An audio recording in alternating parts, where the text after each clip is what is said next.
또 한 주간 잘 보내셨습니까? 네. 오늘은 약간 이렇게 시끄럽지만은 약간 뭐 우리가 가장 운동 잘하는 것이 아마 양궁일 겁니다. 양궁. 그 양궁 나가는 선수들은 항상 이렇게 인위적으로 막 이렇게 뭡니까 운동 경기장에 가서 이렇게 양궁 연습하기도 하고 태풍 부는 날도 연습하기도 하고 굉장히 이제 실력을 다지기 위해서 굉장히 열악한 조건에서 이렇게 양궁 선수들은 연습을 많이 합니다. 오늘도 아마 선생님들이 이렇게 시끄럽지만은 이렇게 아마 제 이야기를 좀 더 경청해라고 아마 이렇게 하는 게 아닌가 싶습니다. 그리고 제가 한 3주 정도 이제 그 신라 유학, 조선시대 선비에 대해서 강의를 하는데 제가 이 부분은 전공이 사실 잘 아닙니다. 그래서 제가 대학교 학생들에게 가르쳤던 그런 내용들을 좀 보완해서 이렇게 제가 이렇게 강의하는 걸로 하고요. 아마 이렇게 조선시대 강의가 많이 들어갔던 부분들은 원래 2학기 문학 강좌가 서한 문학 강좌, 이렇게 해서 용산서원을 중심으로 했기 때문에 제가 몇 강좌를 더 넣었던 부분입니다. 신라로 스며든 유학, 명칭은 엄청 좋은데 이렇게 내용이 좋아야 될 것 같은데, 모르겠습니다. 우리가 가장 고민되는 게 어떤 사람들은 유학, 어떤 사람 유교, 어떤 사람 육아 왜 이렇게 다양하게 부를까? 그래서 요 첫 번째 유학에 대해서 잠깐 이렇게 언급하고 이제 본론으로 들어가도록 하겠습니다. 그래서 이제 유교는 중국의 대표적인 사상이죠. 역사적인 사상이고 춘추시대 물론 학자들마다 요 끝이 춘추시대 약간의 차이가 있습니다만은 대략적으로 기원전 770년에서 403년 그죠? 공자 이름은 구죠. 그 다음에 중리라고도 합니다. 공자 이름은 구 또는 중리라고 하는데 요 자자는 대부분 다 훌륭한 사람, 성인을 표현하기 위해서 공자, 맹자, 노자 이렇게 자자를 붙입니다. 그래서 이제 이름입니다. 이 공자 출신은 정확하게 아버지와 어머니가 결혼해서 예를 들면 어떤 사람들은 이렇게 둘째 부인이라 하기도 하지만은 아마 이렇게 정식적으로 결혼하지 않고 낳은 아이로 대부분 이렇게 알려져 있고요. 그 다음에 나중에는 대성지성문 선왕으로 이렇게 호가 이렇게 나중에 추정됩니다. 그래서 우리가 향교에 가거나 성균관에 가게 되면 대성전이죠.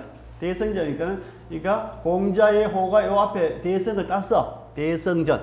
그리고 공자의 어떤 그 핵심이 인과애입니다. 인과애를 이렇게 강의하거나 널리 알리는 부분들을 우리가 명륜당, 그죠? 인륜을 이제 뭔가 널리 밝히고 알린다 해서 명륜당. 그래서 대부분 향교에 가게 되면은 대성전 공자를 모시는 사당이 있고 그 뒤편이나 앞편에 그 명륜당이 대부분 있는 그런 구조로 만들어집니다.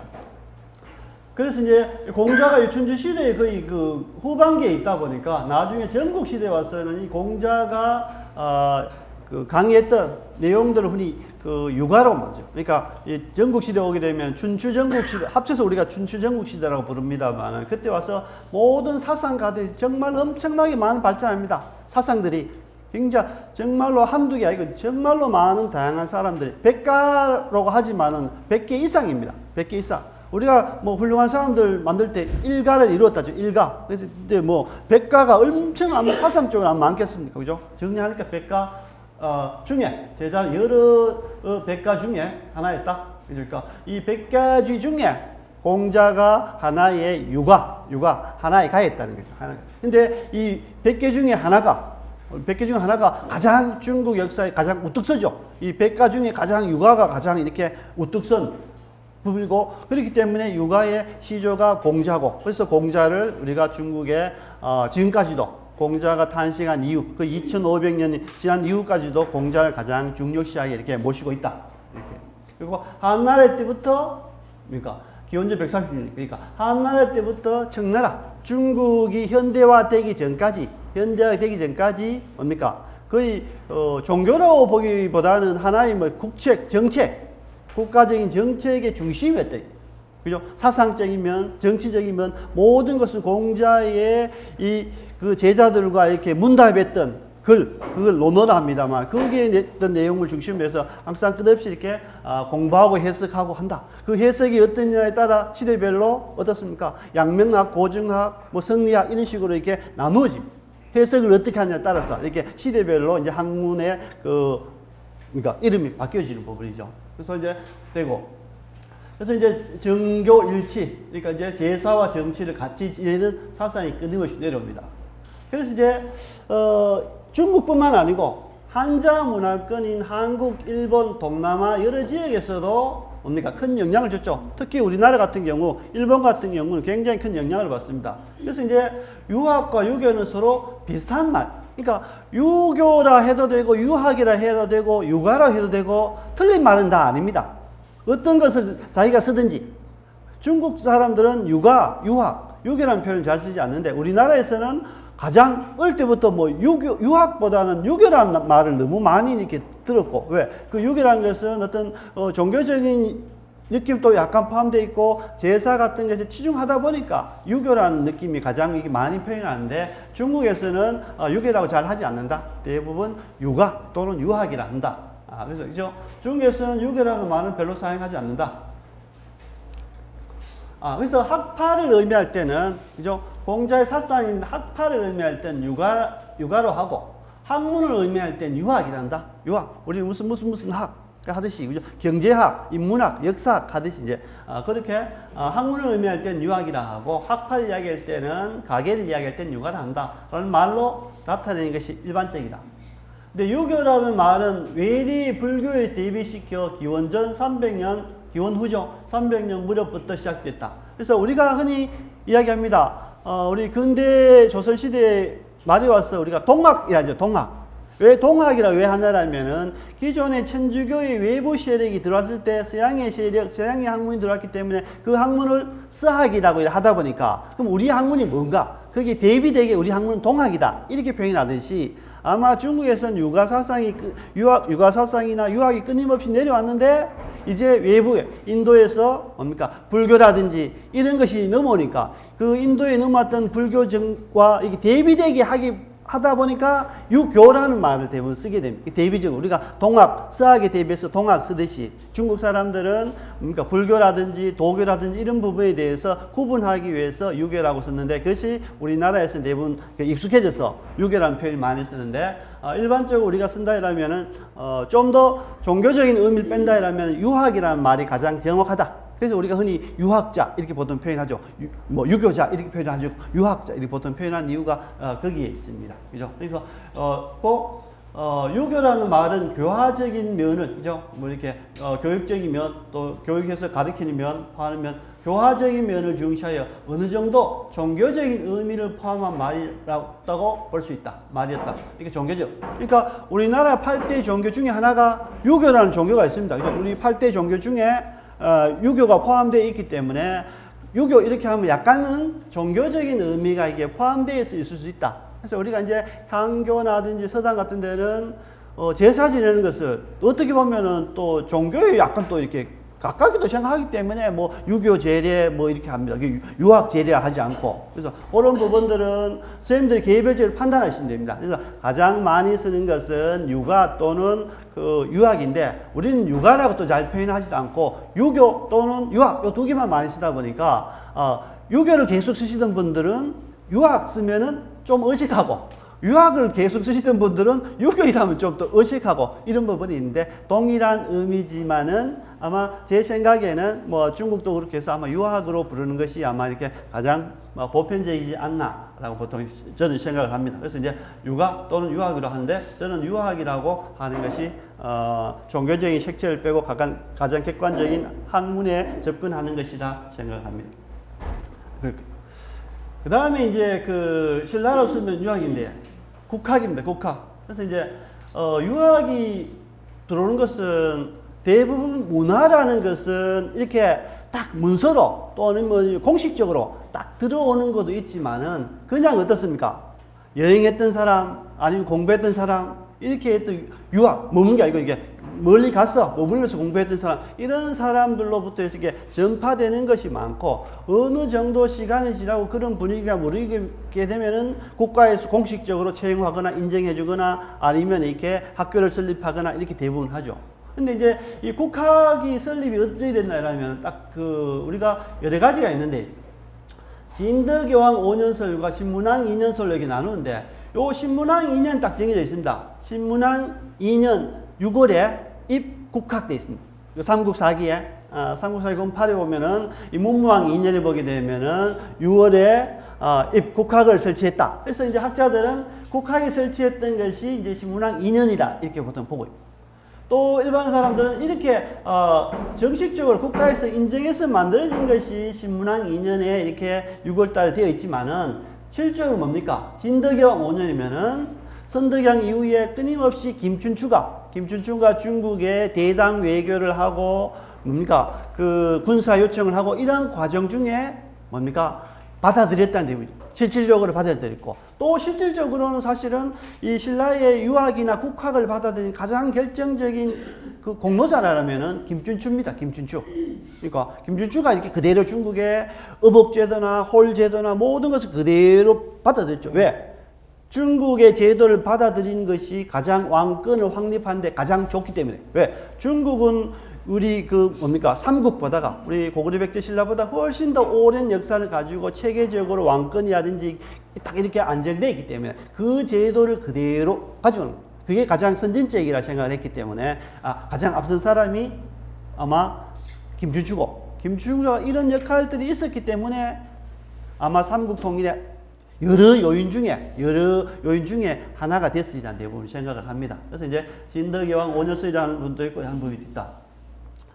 그래서 이제 김춘추 지금까지 우리가 국학에 대해서 연구했던 결과를 이렇게 나누어 보면은 뭐 대동소이합니다. 우리 학자들이 그럼 신라 국학에 대해서 지금까지 연구 쭉 해왔는 부분이 연구 결과가 오래되지 않습니다. 연구가 오래되지 않습니다. 근데 이제 국학에 대해서 한 부분이 첫째가 김춘추는 비담의 난이죠. 김춘추가 이제 비담의 난이 일어나고 합니다. 나중에 나옵니다만은 김춘추와 비담은 정말로 필수 불가결의 사람입니다. 그러니까 선덕여왕 때 비담이라는 사람은 비담이 오늘날 국무총리 정도 되죠. 상대등이니까 국무총리 정도의 최고의 막강한 권력을 가지고 최고의 높은 사람임에도 불구하고 그때 당시에 이 진평왕이 대부분 보게 되면 장자 우선으로 하거나 사내를 위주로 해서 이렇게 정권을 잇게 되는데, 이제 이 진평왕에게는 자식이 사내 아이가 없기 때문에 어떻습니까?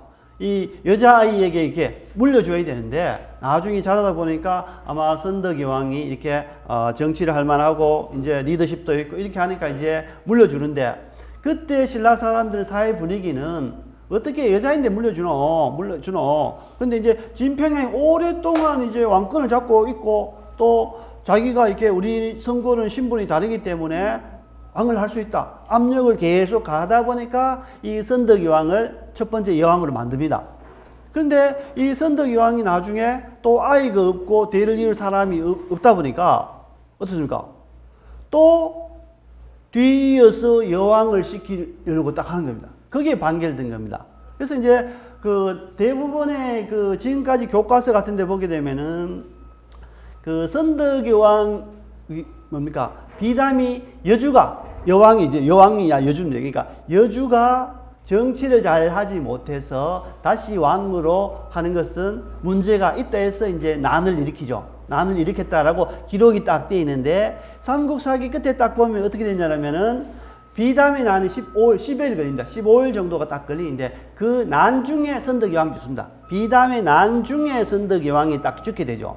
그래서 이제 사람들은 비담이 선덕여왕을 이렇게 배척했다 이렇게 하지만은, 우리가 자세히 생각해 보면은 그때 당시에 정권을 장악하고 이어가려는 사람이 김유신과 김춘추입니다.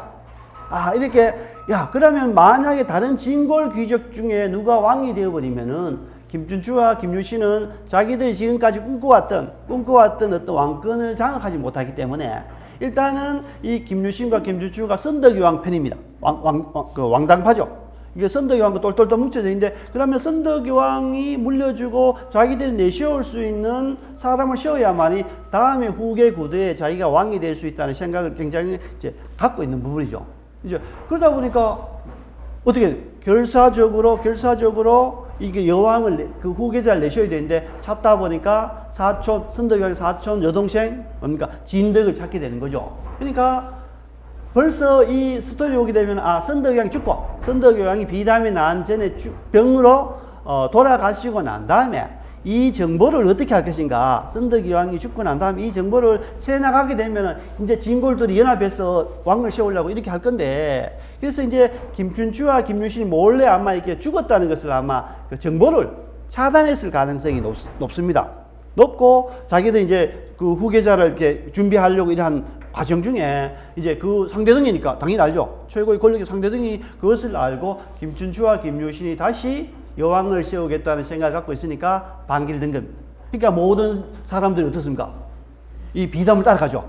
그 비담에 따라가서 비담의 근거지가 뭐냐면 우리 복문단지 앞에 있는 명말성. 그죠? 그 명말성에서 뭡니까? 일어나서 군사들의 사기가 높으니까 삼국 사기에 보면 뭡니까? 비담의 군사가 너무 강력하고 세고 또 비담이 봤을 때 하늘에서 별이 떨어지는데 월성에 떨어졌기 때문에 여왕은 죽었을 거고 우리가 이기면 이길 수 있다. 그러니까 군사들의 사기가 너무 높아서 그 소리가 궁관에 들려서 기록에는 선덕여왕이 두려워했다 이렇게 되어 있습니다. 그러니까 김유신이 가서 이렇게 위안을 하죠. 이제 그런 걸 보게 되면은 비담이 다시 두 번째 여왕을 세우기 위해서 반란을 일으켰다 이렇게 생각하면 될 것 같습니다. 우리 기존 이제 그런 분. 이제 그런 사이에 김유신과 김춘추 입장에서는 진짜 발등에 불이 떨어졌습니다. 왜냐하면은 이 선덕여왕 당시에 뭐죠? 그 과도기에 백제 의자왕이 어딜 공격합니까? 합천 대야성을 공격합니다. 합천 대야성을 이게 공격하고 그 뭡니까? 맞다. 고타소란과 김범석이 죽습니다. 그죠? 항복하고 백제 윤충이 이제 죽죠. 와, 그러면은 이 합천 대야성이 무너짐으로 해서 신라의 방어망이 벗겨집니다. 백제가 직접 그 경주로 진입할 수 있는 가장 첫 번째 관문이 합천 대야성인데 그것이 무너지면서 물밀듯이 이렇게 쭉 영천까지 쉽게 들어올 수 있는 그러한 구조로 되어 있죠. 그래서 급하니까 어떻습니까? 급하니까 적국인 백제보다는 좀 덜 적국인 고구려의 허겁지겁 달려갑니다. 고구려의 허겁지겁 달려가서 딱 하니까 고구려도 분위기가 싸늘합니다. 왜? 이제 영계수 어머니 앞에 있던 왕을 제거하고 자기가 실권을 잡고 딱 하니까 영계수 어머니 지금 뭐 당나라하고도 뭐 수나라하고도 관계가 안 좋고 당나라도 관계도 안 좋고 수나라 다음에 당나라니까 이제 당나라 관계도 안 좋기 때문에 군사를 빌려달라니까 안 빌려주죠. 너희들이 백제와 신라가 합쳐서 우리 한강 지역의 나당 동맹으로 그러니까 백제와 그죠? 신라가 동맹해서 우리의 땅 그죠? 한강 지역을 빼앗는 것을 돌려도 좀 더해서 중령, 추풍령과 뭡니까 조령 이북의 땅은 돌려달라요. 그러니까 이제 인정하지 못하고 어떻습니까? 볼모로 잡히죠. 볼모로 잡혀서 나중에 뭡니까? 우리 이야기하는 거북이와 토끼, 거북이와 토끼 이야기가 아니고 그죠? 그 용왕 이야기 나오죠. 거북이와 토끼 용왕 이야기가 나옵니다. 그 스토리에서 이제 사라져 나옵니다. 그래서 그 다음에 당나라 가서 열심히 이렇게 뭡니까? 또 노력을 하는데 당나라에서는 부탁해도 안 들어주죠. 왜? 알았다. 이렇게 해가지고 안 들어줍니다. 그 시간이 부탁 들어주는 시간이 8년 걸립니다. 우리는 그 고구려에서 청병을 실패하고 김춘추가 당나라 갔을 때 당나라에서 태종이 바로 오케이 해갖고 군사를 이렇게 소정망을 보내준 것 같지만은 그 기간이 8년이라는 거죠. 그래서 이제 그 이야기할 때 근현대 역사학자들 단재 신지호 선생들은 그런 말씀 하시죠. 신라가 그죠? 삼국 통일하는데 당나라 이민족을 끌어들여서 우리 민족을 배반하는 배신자다. 이렇게 보통 표현합니다. 근데 제가 누누이 말씀드렸듯이 삼국시대는 고구려 백제가 있던 시대는 어떻습니까? 민족의식이 없었다. 같은 민족의식이 전혀 없었고 신라가 삼국 통일하고 난 다음에 백제 부흥군, 고구려 부흥군과 동일하게 합쳐서 나중에 당나라와의 긴 전쟁을 하면서 우리가 동족의식을 시켰고 이렇게 신라에 합류되면서 이제 만들어집니다. 그런 예를 들면 대표적인 뛰어났던 문화가 이제 그 뭡니까 월지 같은 부분이죠. 월지 같은 데 가보시게 되면은 삼국 통일의 흔적이 그대로 확인됩니다. 그러합니다. 왜냐하면은 한쪽은 이렇게 장대한 이렇게 성벽처럼 축대가 되어 있고, 그 맞은편 벽이 되면 굉장히 굴곡스러움 되어 있죠. 신라의 땅에 고구려의 기술, 백제의 기술 합쳐서 그렇게 대부분 만듭니다. 그런 것들이 이제 민족의식이 이제 만들어지는 이제 기원이 되는 부분입니다.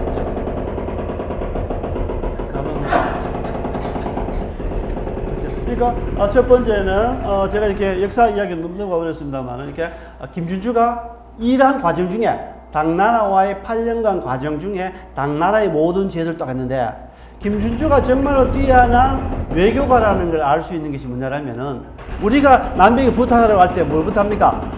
내부터 패를 깝니다. 내부터. 사실은 내부터 패를 까면 어떻습니까? 상대방이 내 패를 보고 답변하고 이렇게 유리해지죠. 그래서 이제 김준주가 고구려에 실패하고 청병을 실패하고 당나라에 딱 갔을 때 당나라에게 태종이 이야기합니다. 좀 뭐라냐? 당나라의 공자를 모시는 그 석전제에 참석하고 싶습니다. 국작함에 참석하고 싶습니다. 그러니까 당나라 사람들은 공자를 어떻게 모시고 공자의 그 의식을 어떻게 하는지 제가 그거를 보고 싶습니다 하고 말을 안 합니다. 그러니까 당태종은 정말로 뛰어난 문의이기 때문에 우리의 그 뭡니까 전통적인 사상을 이렇게 흠모한단 말이가 굉장히 기쁘죠. 그래서 계속 며칠 동안 보냈는데 아무런 답변을 안 합니다. 분명히 제가 내인데 뭔가 부탁하러 왔는데 뻔하게 부탁하러 왔는데 며칠 동안 말을 안 하고, 공자의 그 석전에 참석하고 싶습니다. 뭐 반복을 그대로 물려받고 싶습니다. 뭐 제도를 받고 싶습니다. 이렇게만 하다 보니까 이 당태종이 답답해서 며칠 후에 따로 부릅니다. 기록에 며칠 후에 따로 불러서 하고 싶은 말이 있습니까? 라고 묻죠. 하고 싶은 말이 있습니까? 그때 이제 딱 됩니다. 지금 우리나라는 이리 같은 백제가 있어서 우리 경력을 끊임없이 이렇게 침범하니까 우리 백성들이 불안해서 이렇게 굉장히 힘듭니다. 좀 군대를 파병해 있어서 백제를 좀 이렇게 쳐주시거나 아니면 가운데 관계 개선을 할 수 있도록 침범하지 말라고 말씀해 주십시오라고 하죠. 그래서 이제 당태종은 이제 백제 사신이 오니까 사이좋게 지내라 너희 이렇게 얘기하죠. 사이좋게 지내지 않으면은 신라가 백제와 한번 결제를 하겠다 이렇게 협박도 하기도 하고. 그런데 이제 뭐 고구려나 백제는 당에 대한 세력들에 대해서 별로 두려워하지 않습니다. 당나라가 무슨 배 건너갖고 백제 우리까지 침범하겠노? 별로 관심 없고, 또 고구려 입장에서는 그래 너희 와서 동북아 지역 한번 와봐라 우리 한번 싸워보겠다 이렇게 하니까 백제나 고구려는 별로 이렇게 당의 입장에서는 별로 뭔가 두려워하는 기색이 없고, 신라는 간절히 바라니까 이 당태종 입장에서는 야 저 거대한 당태종 입장에서는 뭡니까? 신라는 백제는 관심도 없고 오로지 관심은 고구려인데, 이 고구려를 견제하고 고구려를 이렇게 멸하려고 하니까, 왜? 당나라가 처음 건국되어서 팽창력이 엄청 있습니다. 팽창이 엄청 있다 보니까 고구려를 없애야 되는데 고구려가 너무 강력하니까 그다음 배후의 세력이 필요하다. 그럼 딱 잘 됐죠. 외관상으로는 신라가 거의 뭐 90도로 거의 굽혀서 도와주십시오 이렇게 하고, 속으로는 자기들 딱 보니까 그래 부탁을 들어주면서 또 우리 부탁도 하니까 너희가 뒤에 고구려 후방 기지에서 전쟁할 때 살도 이렇게 배달하고, 그죠? 뭔가 하고 그다음에 군사도 동원하고 이렇게 서로 윈윈하는. 그래서 제가 지난번 말씀드렸습니다만은 이렇게 단재 신철스님이 외부 민족을 끌고 가서 우리 멸한 것이 아니고, 그죠? 당나라가 자기들의 편에 따라서 우리의 요청을 들어주면서 자기들의 요청을 했기 때문에 이것은 정말 뛰어난 외교 정책이고 시대적인 상황을 잘 파악했던 것이 김준수다. 우리가 의도적으로 우리 민족을 멸하기 위해서 이렇게 한 것은 아니다. 그때 당시에 민족 의식이 없었다. 그래서 이제 그 공로가 이제 그 과정 중에 김준수가 국학이나 유학을 그대로 받아들입니다. 그 다음 두 번째는 뭡니까? 받아들이면서 뭡니까? 국학에서 공적인 교육기구의 장소로서 유학교육에 체계화했다. 이제는 유학교육, 학문이 이제 발전을 일으켰는 두 번째는. 그 다음에 세 번째는 국학기능이 정립 후 관료 질서가 보다 강화했다. 관료 질서, 충효 사상이나 이런 것이 명확하기 때문에 받아들여서 왕권도 강화되고, 뭡니까? 관료도 딱 이렇게, 뭡니까? 질서가 정연하게, 아리우 순서가 정해진다. 장류 유서가 딱 이렇게 되는 부분입니다. 그래서 이제 그 전까지는 받아들이기 전까지는 신라의 제도가 뭐냐면 노급이면 노급. 노급이면은 유럽처럼 영주입니다. 이게 땅을 이렇게 나눠줍니다. 아, 경주 지역은 누구누구 해, 경수장 줘. 이렇게 땅 나눠주면은 그 경수랑 경주 지역에 뭡니까? 인사권도 행사할 수 있고, 거기에 나오는 인력도 뭡니까? 이용할 수 있고, 그죠? 세금도 걷어들일 수 있고, 모든 것이 영토가 자기 영토입니다. 그런데 이제 그 관료전으로 바뀌면 뭐냐면, 관료전은 너는 땅도 없고, 그냥 공무원으로 내 주는 월급만 받아.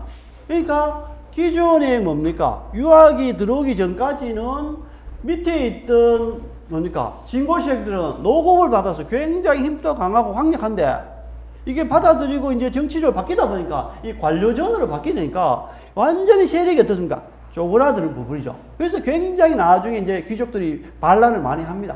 우리가 뭐 고려시대 노비안검법 반란이 심하듯이 굉장히 반란이 심하죠. 그래서 관료는 바뀌었다. 그리고 결론적으로 보게 되면 뭡니까? 국학은 김춘추의 대당 외교 과정 속에서 시작된 당나라 제도 도입으로부터 시작됐다. 그래서 이제 가장 국학의 도입, 유학의 도입은, 신라의 도입은 김춘추다. 김춘추의 공이 가장 크다는 거 있고. 유학의 도입과 활용은 왕권을 강화시키죠. 왕권, 이렇게 노국과 관리제로 바뀌었으니까 왕권을 강화시키고 귀족 세력의 관료화, 이제 완전히 관리로 만드는 거죠. 그리고 정책의 중요한 역할을 했다. 그런 부분. 그러니까 김춘추가 이런 부분이 있고요. 그래서 이제 그 유학이나 국학을 들어온 것은 김춘추가 역할이었고, 그것이 뭡니까? 진덕학 원열이든지 아니면은 나중에 이제 완전히 학교가 설립된 것들은 자기의 손자였다. 문왕 다음에 손자였던 신문왕 때 와서 이제 손자 때 와서 이렇게 정식적으로 이제 제도가 만들어진다는 거예요. 그 다음에 이제 춘추를 보게 되면은, 춘추 대단합니다. 왜냐하면은 배신자가 됐죠. 역사적 결과가 분명. 근데 김춘추가 배신자가 아니라는 것은 뭡니까? 역사적 결과가 분명히 말해준다. 역사적 결과가 분명히 말해준다. 신라는 최종적으로 당과의 전쟁을 거쳐 당을 몰아낸 뒤에야 삼국통일을 완성할 수 있었다. 김춘추의 진당 외교는 그죠? 단순히 당의 힘에 빌붙으려는 것은 아니다. 김춘추는 당시 신라가 안고 있었던 문제들, 내부적으로는 진군연합체제가 아닌 국왕 중심의 중앙집권체제가 확립이 필요했다라고 절실히 느끼죠. 왜냐하면 이 부분이 할아버지 때부터 중심이었죠. 그러니까 어떻습니까? 신라의 가장 영토를 넓혔던 진흥왕, 그 진흥왕의 아들이 누굽니까? 첫 번째 동료는 죽고 두 번째 아들이 진지왕입니다. 김춘추의 할아버지죠. 그러니까 결국 뭡니까? 역시 진흥왕도 오랜 기간 강력한 왕권을 잡고 뭡니까? 밑에 있던 뭡니까? 귀족들을 이렇게 꽉 운전할 수 있는데, 그죠? 꽉 이렇게 잡을 수 있었는데 아버지가 돌아가고 자식이 딱 맡으니까 너무 귀족 세력이 강하니까 어떻습니까? 딱 이렇게 제거가 되는 법이죠. 그러니까 삼국유사에서는 어떻게 표현됐냐면 황음해서 문란해서 정치를 잘하지 못하고 이제 문란해서 이렇게 나라 사람들이 뭡니까? 이렇게 왕을 폐위시켰다, 탄핵시켰다, 이렇게 보통 표현하지만은 삼국사기에는 그 내용이 전혀 없습니다. 왜 탄핵됐는지 그 전혀 내용이 없습니다. 그런 거 봤을 때는 아마 귀족들이 자기들의 세력을 확장하기 위해서 아마 진흥왕이 죽고 아들 그 약한 진지왕을 이렇게 폐위시키고, 그 다음 자기들에게 유리했던 뭡니까? 진평왕, 선덕의 왕의 아버지 진평왕을 아마 자기들 손으로 이렇게 넣었다는 그런 거예요. 그죠? 그리고 그렇기 때문에 김춘추는 그 할아버지 때부터 생각들을 뼛속 깊이 생각했습니다. 아버지 김용춘이, 또 김용수가, 그죠? 얼마나 많은 게 있습니다. 쉽게 말하면 김춘추가 그러한 그 귀족 세력들이 그냥 순응해 왔다면 당연히 자기 아버지 용춘권은 용수라니까 삼국사기에는 용춘과 용수 같은 사람도 있습니다. 화랑시에게는 용수가 형이고 용춘은 동생으로 되어 있습니다만, 그러니까 용춘과 또는 용수가 뭡니까? 왕이 되었을 거, 또 자기는 시간이 지나면 당연히 김춘추는 왕이 되는데 긴 시간을 돌아서 김춘추가 이제 왕이 되죠. 그러한 부분에 있어서 얼마나 많은 준비를 했고 또 할아버지의 꿈을 이루기 위해서 정말로 많은 이렇게 생각을 가지고 준비했다. 이거 비담이 나니 말씀드렸습니다. 그죠? 선덕은 다시 한번 올라간 거죠. 그러니까 647년 정월에 여주는 잘 다스릴 수 없다 해서 반란을 일으켰다. 제가 조금 전에 말씀드렸듯이 선덕여왕은 아마 두 번째 여왕이 되는 것을 반대해서 반란을 일으켰을 것이다. 그죠? 선덕여왕 때문에 반란을 일으킨 것이 아니고, 만약에 선덕여왕 때 반란을 일으켰다면 자기가 뭡니까? 상대등 최고의 권력이 있으면서도 그죠? 거기에 순응하고 따랐기 때문에 선덕여왕은 아니다 라고 이제 볼 수 있죠. 춘추. 근데 이제 아버지가 얼마나 아버지 용춘이, 그죠? 자기 아버지 진지왕에 대해서 얼마나 많은 빼들린 생각을 하고 아버지가 왕위에서 쫓겨나는 모습을 보고, 그죠? 살아남아서 자기 아들에게 대의를 위해서 왕위를 물려주려고 얼마나 많은 철저한 준비를 했습니다. 그래서 아들의 이름을, 자기의 염원을 자기 아들 이름에 넣습니다. 춘추를 넣습니다. 자기의 그 모든 하고 싶었던 그 모든 것을 이제 그 춘추라는 이름을 넣죠. 우리가 자식 이름 지을 때 뭘 합니까? 자식 이름 지을 때 어떻게 살아라. 좋은 이름을 다 이렇게 지어줍니다. 너는 어떻게 살아라. 너는 지혜롭게 살아라. 너는 정말 이렇게 강건하게 살아라. 너는 진짜 뭐 출세해서 살아라. 여러 가지 자기의 영혼을 많이 이렇게 담죠. 근데 이제 이 춘추라는 이름은, 그죠? 아버지가 용수 또는 용춘 있습니다. 용수 또는 삼국사기에는 같은 사람으로 되어 있습니다. 그러니까 이제 진지왕의 아들이다. 그죠? 진지왕의 아들인데 진지왕이 폐위되지 않았다면 용수는 왕이 될 수 있었던 인물이다. 그렇게 됐다면 춘추도 긴 길을 돌아서 왕이 되지 않고 바로 왕위를 이어받았을 것이다. 그죠? 그래서 이제 삼국유사에는 진지왕이 나라를 제대로 다스리지 않고 음탕한 짓을 삼아 국인, 나라 사람들에게 쫓겨났다고 되어 있다. 근데 삼국사기에는 폐위 사실이 전혀 언급되지 않다. 이유가, 그죠? 그래서 진지왕의 폐위에 대해서는 삼국유사의 기록을 그대로 이렇게 믿을 수도 없지만 이 사건 당시에는 뭔가 숨겨져 있던 행간의 의미가 분명히 있을 것이다. 그죠? 그러니까 그 행간의 의미가 뭡니까? 이제 왕권을 강화시키고 그 귀족들 세력을 약화시키겠다는데 그 사이에서 귀족들 세력이 이제 뭡니까? 왕권을 이렇게 폐위시켰던 그런 반란 사건이라 볼 수 있습니다. 그죠? 용춘이 누굽니까? 용춘. 황룡사 구층, 선덕여왕 때 황룡사 구층탑을 만든 사람입니다. 김용춘. 그죠? 김춘추의 아버지가 황룡사 구층탑을 만들었던 사람인데 이 기술 당시에는 우리가 세울 수 없기 때문에 백제의 아비지를 데려오고 뭡니까? 신라 장인 김용춘이 신라 기술자 200명, 장인 200명 데리고 이렇게 만듭니다. 이게죠. 그러니까 선덕여왕의 뭡니까? 그 뜻을 그대로 있죠. 그리고 이 선덕여왕이 이제 숙부가 되는 거죠.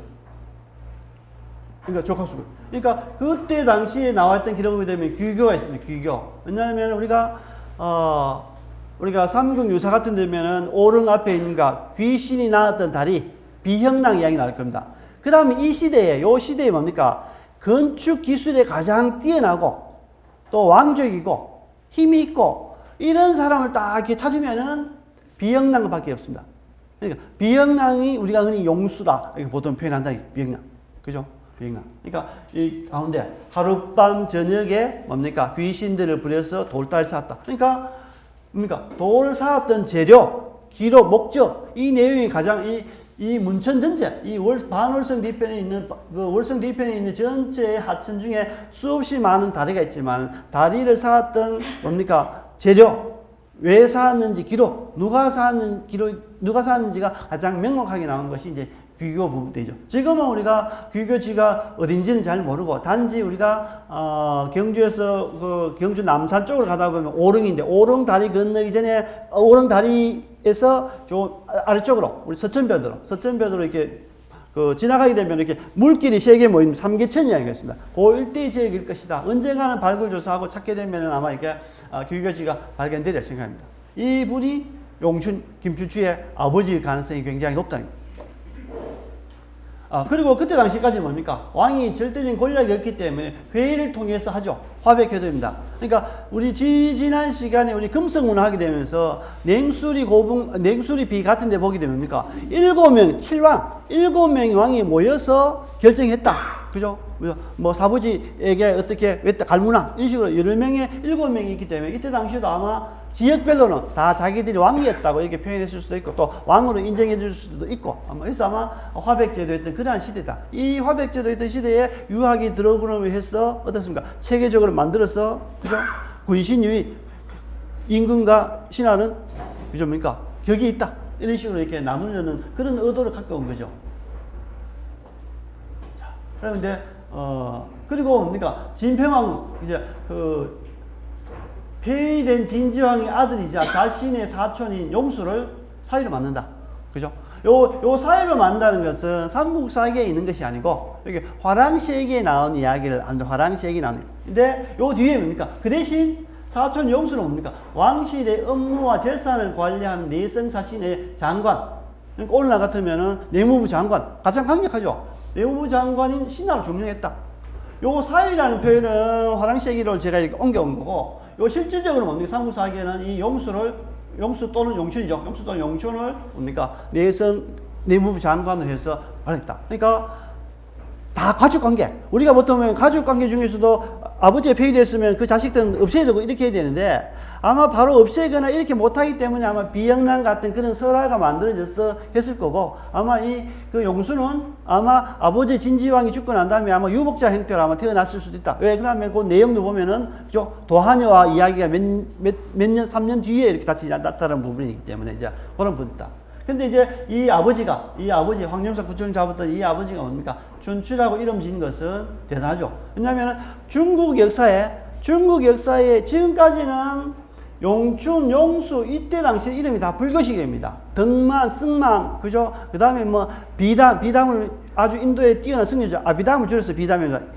인도에 뛰어났던 승려, 아비담의 그 비담이라든지 아니면 뭡니까? 마야 부인이라든지, 그죠? 이런 대부분 불교식 이름을 많이 지었는데, 드디어 춘추 때부터는, 아버지 춘추 때부터는 유교식 이름을 짓습니다. 유교식 이름.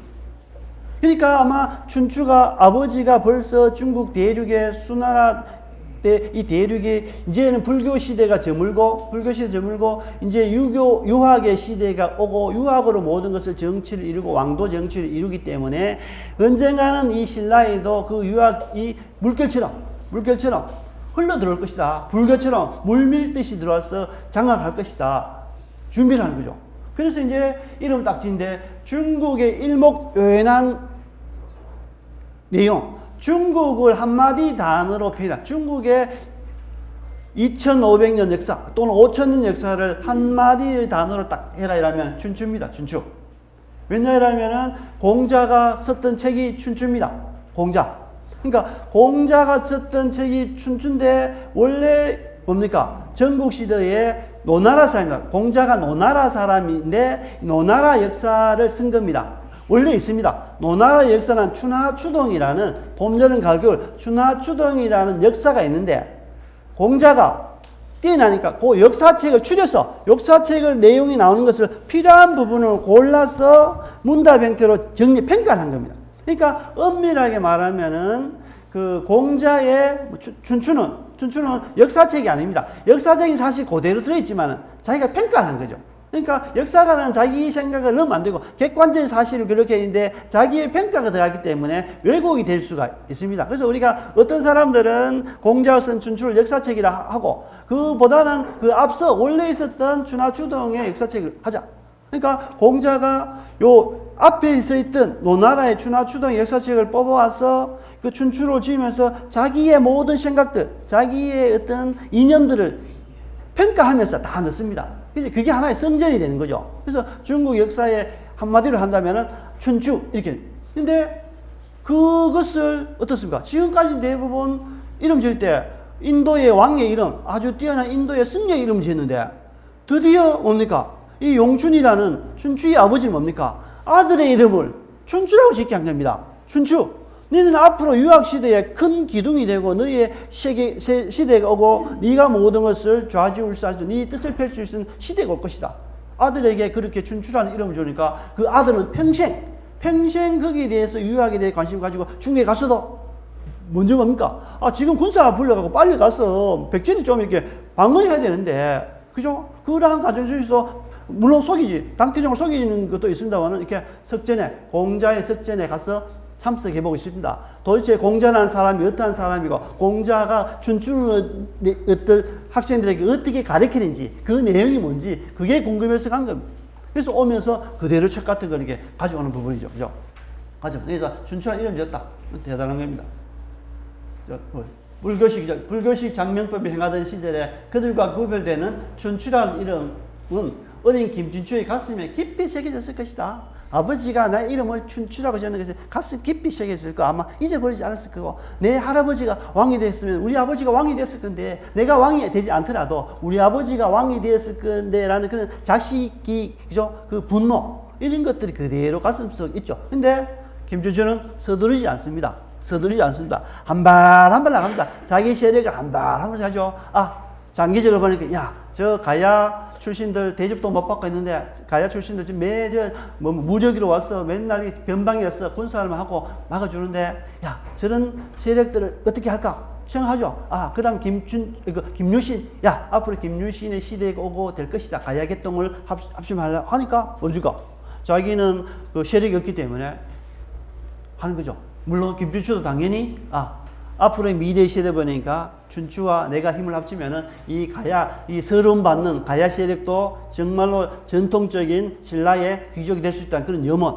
또 이 춘추 입장에서는 그래, 가야 세력이 제 군권을 오게 되면 내가 뜻한 바를 쉽게 이룰 수 있겠다. 둘이가 이제 합치는 부분이죠.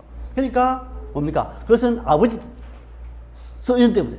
김유신도 뭡니까? 유신이라는 이름도 이렇게 있습니다. 평가 기록하겠습니다. 그 춘추라는 것은 이렇게 평가 기록한 것이다. 유신이야, 그죠? 유신이라는 이름 한 5분 정도 하고 이제 쉬도록 하겠습니다. 그러니까 김유신의 12대 할아버지는 김수로이다. 김수로 왕릉, 그죠? 가야의 김수로 왕릉입니다. 김수로이다. 할아버지 무력은 백제의 성왕과 잠수를 잡고 1만여 명의 머리를 폈다. 그러니까 백제 성왕 뭡니까? 김유신의 할아버지 무력에게 잡혀서 죽습니다. 그죠? 백제의 왕은 이렇게 죽죠. 그러니까 굉장히 이렇게 힘이 있고 권력이 있는 분이고, 또 아버지 뭡니까? 아버지 서연 역시 뭡니까? 신라의 대표적인 장군이죠. 신라의 대표적인 장군이죠. 그러니까 철저하게 무신 집안의 출신. 그러니까 일찍이 뭡니까? 그 아버지가 결혼한 내용입니다. 일찍이 서연이 길에서 갈문왕 입종의 아들인 숙굴종의 딸 만명, 그죠? 나중에 만명 부인이죠. 만명 보고 김유신의 어머니입니다. 만명을 보고 마음에 들어 눈짓으로 꿰어 중매를 거치지 않고 결합했다. 서연이 만노군, 오늘 충북 진천입니다. 충북 진천. 그러니까 충북 진천인 만노군 태수가 되어 만명과 함께 떠나려 하니 수굴정이 그제서야 딸이 서연과 야합한 것을 알고 미워해서 별처에 가두고 사람을 시켜 지키게 했다. 왜냐하면은 신라시대는 어떻게 같은 계급끼리 있는데 여기는 갈문왕 뭡니까? 왕족입니다. 갈문왕. 그러니까 왕의 권위에 있는 왕의 형이나 왕의 아버지나, 그죠? 아니면 왕의 자기 아주 믿는 친동생이나 요런 사람들에게 왕에 버금가는 칭호를 주는 거죠. 이게 갈문왕입니다. 실제로 왕이 있는 것이 아니고, 이 갈문왕 수없이 많습니다. 그러니까 이제 왕의 주변에 있는 사람들, 힘 있는 사람들에게 다 이렇게 갈문왕이라는 칭호를 주죠. 그러니까 왕의 주변에 있는 사람들 다 귀족인데, 가야 뭡니까? 진골, 높여져서 진골입니다만, 가야 이렇게 왕족의, 정복된 왕족의 후손과 결혼시킨다는 것은 뭡니까? 굉장히 가문으로서 치욕이기 때문에 결혼시키지 않는다는 거죠. 그래서 이제 딸을 거두죠. 근데 뭡니까? 갑자기 벼랑문이 때리자 지키던 사람이 놀라 정신을 잃었고 만명은 창문으로 빠져나가서 드디어 서연과 함께 만노군으로 갔다. 요때 이제 그 충북 진천에서 이제 김유신이 태어납니다. 그래서 충북 진천에 가게 되면 김유신의 사당이라든지 김유신의 뭡니까? 무덤이 다 이게 보관되어 있습니다. 그래서 서연이 가서 뭡니까? 경진일 밤에 꿉니다. 만노군으로 가서 경진일 밤에 현목성과 진성 두 별이 자기에게로 내려온 꿈을 꾼다. 여기 전쟁을 일으킨 별입니다. 아주 이게 무사가 내려온 꿈이다. 만명도 신축일 밤에 한 어린아이가 황금 갑옷을 입고 구름을 타고 집안으로 들어오는 꿈을 꾸고 곧바로 임신하여 20개월 만에 임신한다. 20개월 만에. 그러니까 훌륭한 사람들은 좀 오래 나옵니다. 그래서 일찍 나온 사람은 질삭덩이래. 일찍 나온 질삭덩이인데. 그러니까 뭡니까? 마리아, 예수님도 사실 아버지 모르죠. 그러니까 그 다음에 부처님도 뭡니까? 어머니 어디로 나옵니까? 옆구리 나옵니다. 이렇게 좀 특이하게 돼. 좀 특이한 사람이 좀 훌륭한 사람입니다. 그러니까 특이하게 나온다고 욕할 게 못 됩니다. 훌륭하게 됩니다. 그러니까 20개월 만에 유신을 낳았다. 20개월, 임시다. 보통 사람의 2배. 얼마나 훌륭한 사람이기 때문에 2배 되겠습니까? 그죠? 그 다음에, 근데 이제 아버지가 이름을 지으려 합니다. 그러니까 지금까지는 어떻습니까? 불교식 이름은 다 짓는데, 춘추도 뛰어난 성각자들은 유교식 이름을 이렇게 하는 거죠. 그래서 이제 아버지가 이름 지으려니까 아마 그때 이름 짓는 게 기존에는 아마 이렇게 태어난 날, 일시를 아마 이름 지었던 것 같아. 그러니까 이제 할 때 부인에게 말하였다. 여기 충북 진천입니다. 충북 진천 여기 태령산이고요. 여기 이제 사당이 있습니다. 사당. 여기 지금 모시는 사당이 있고요. 여기 사당이 있고. 여기 위에 꼭대기 산꼭대기에 태실이 태를 놨던 무덤. 그러니까 행사를 많이 태실. 김유신의 태실인. 충북 진천이. 그래서 이제 이름을 지으려 하니까 어떻게 하냐. 이름을 지으려 하니까 뭡니까? 내가 경진을 밤에 걷죠. 남편 서인, 아버지 서인이 경진을 밤에 꿈을 끼어서 아이를 얻었으니 경진으로 지어야겠다. 김경진으로 지어야겠다. 이름, 김유신 이름을 김경진으로 지어야 되는데 딱 보니까 뭡니까? 근데 그러나 얘기에, 중국 얘기에 날이나 날, 그죠? 무슨 날, 또 달의 이름, 뭐 6월, 7월, 그죠? 달 이름 따서 이름을 짓지 않는다고 하였으니 이거 벌써 뭡니까? 아버지 서연이 무인임에도 불구하고 얘기를 읽었다는 얘기. 하고도 하였으니 지금은 경진일이니까 요 경자가 글자가 뭡니까? 유자와 비슷합니다.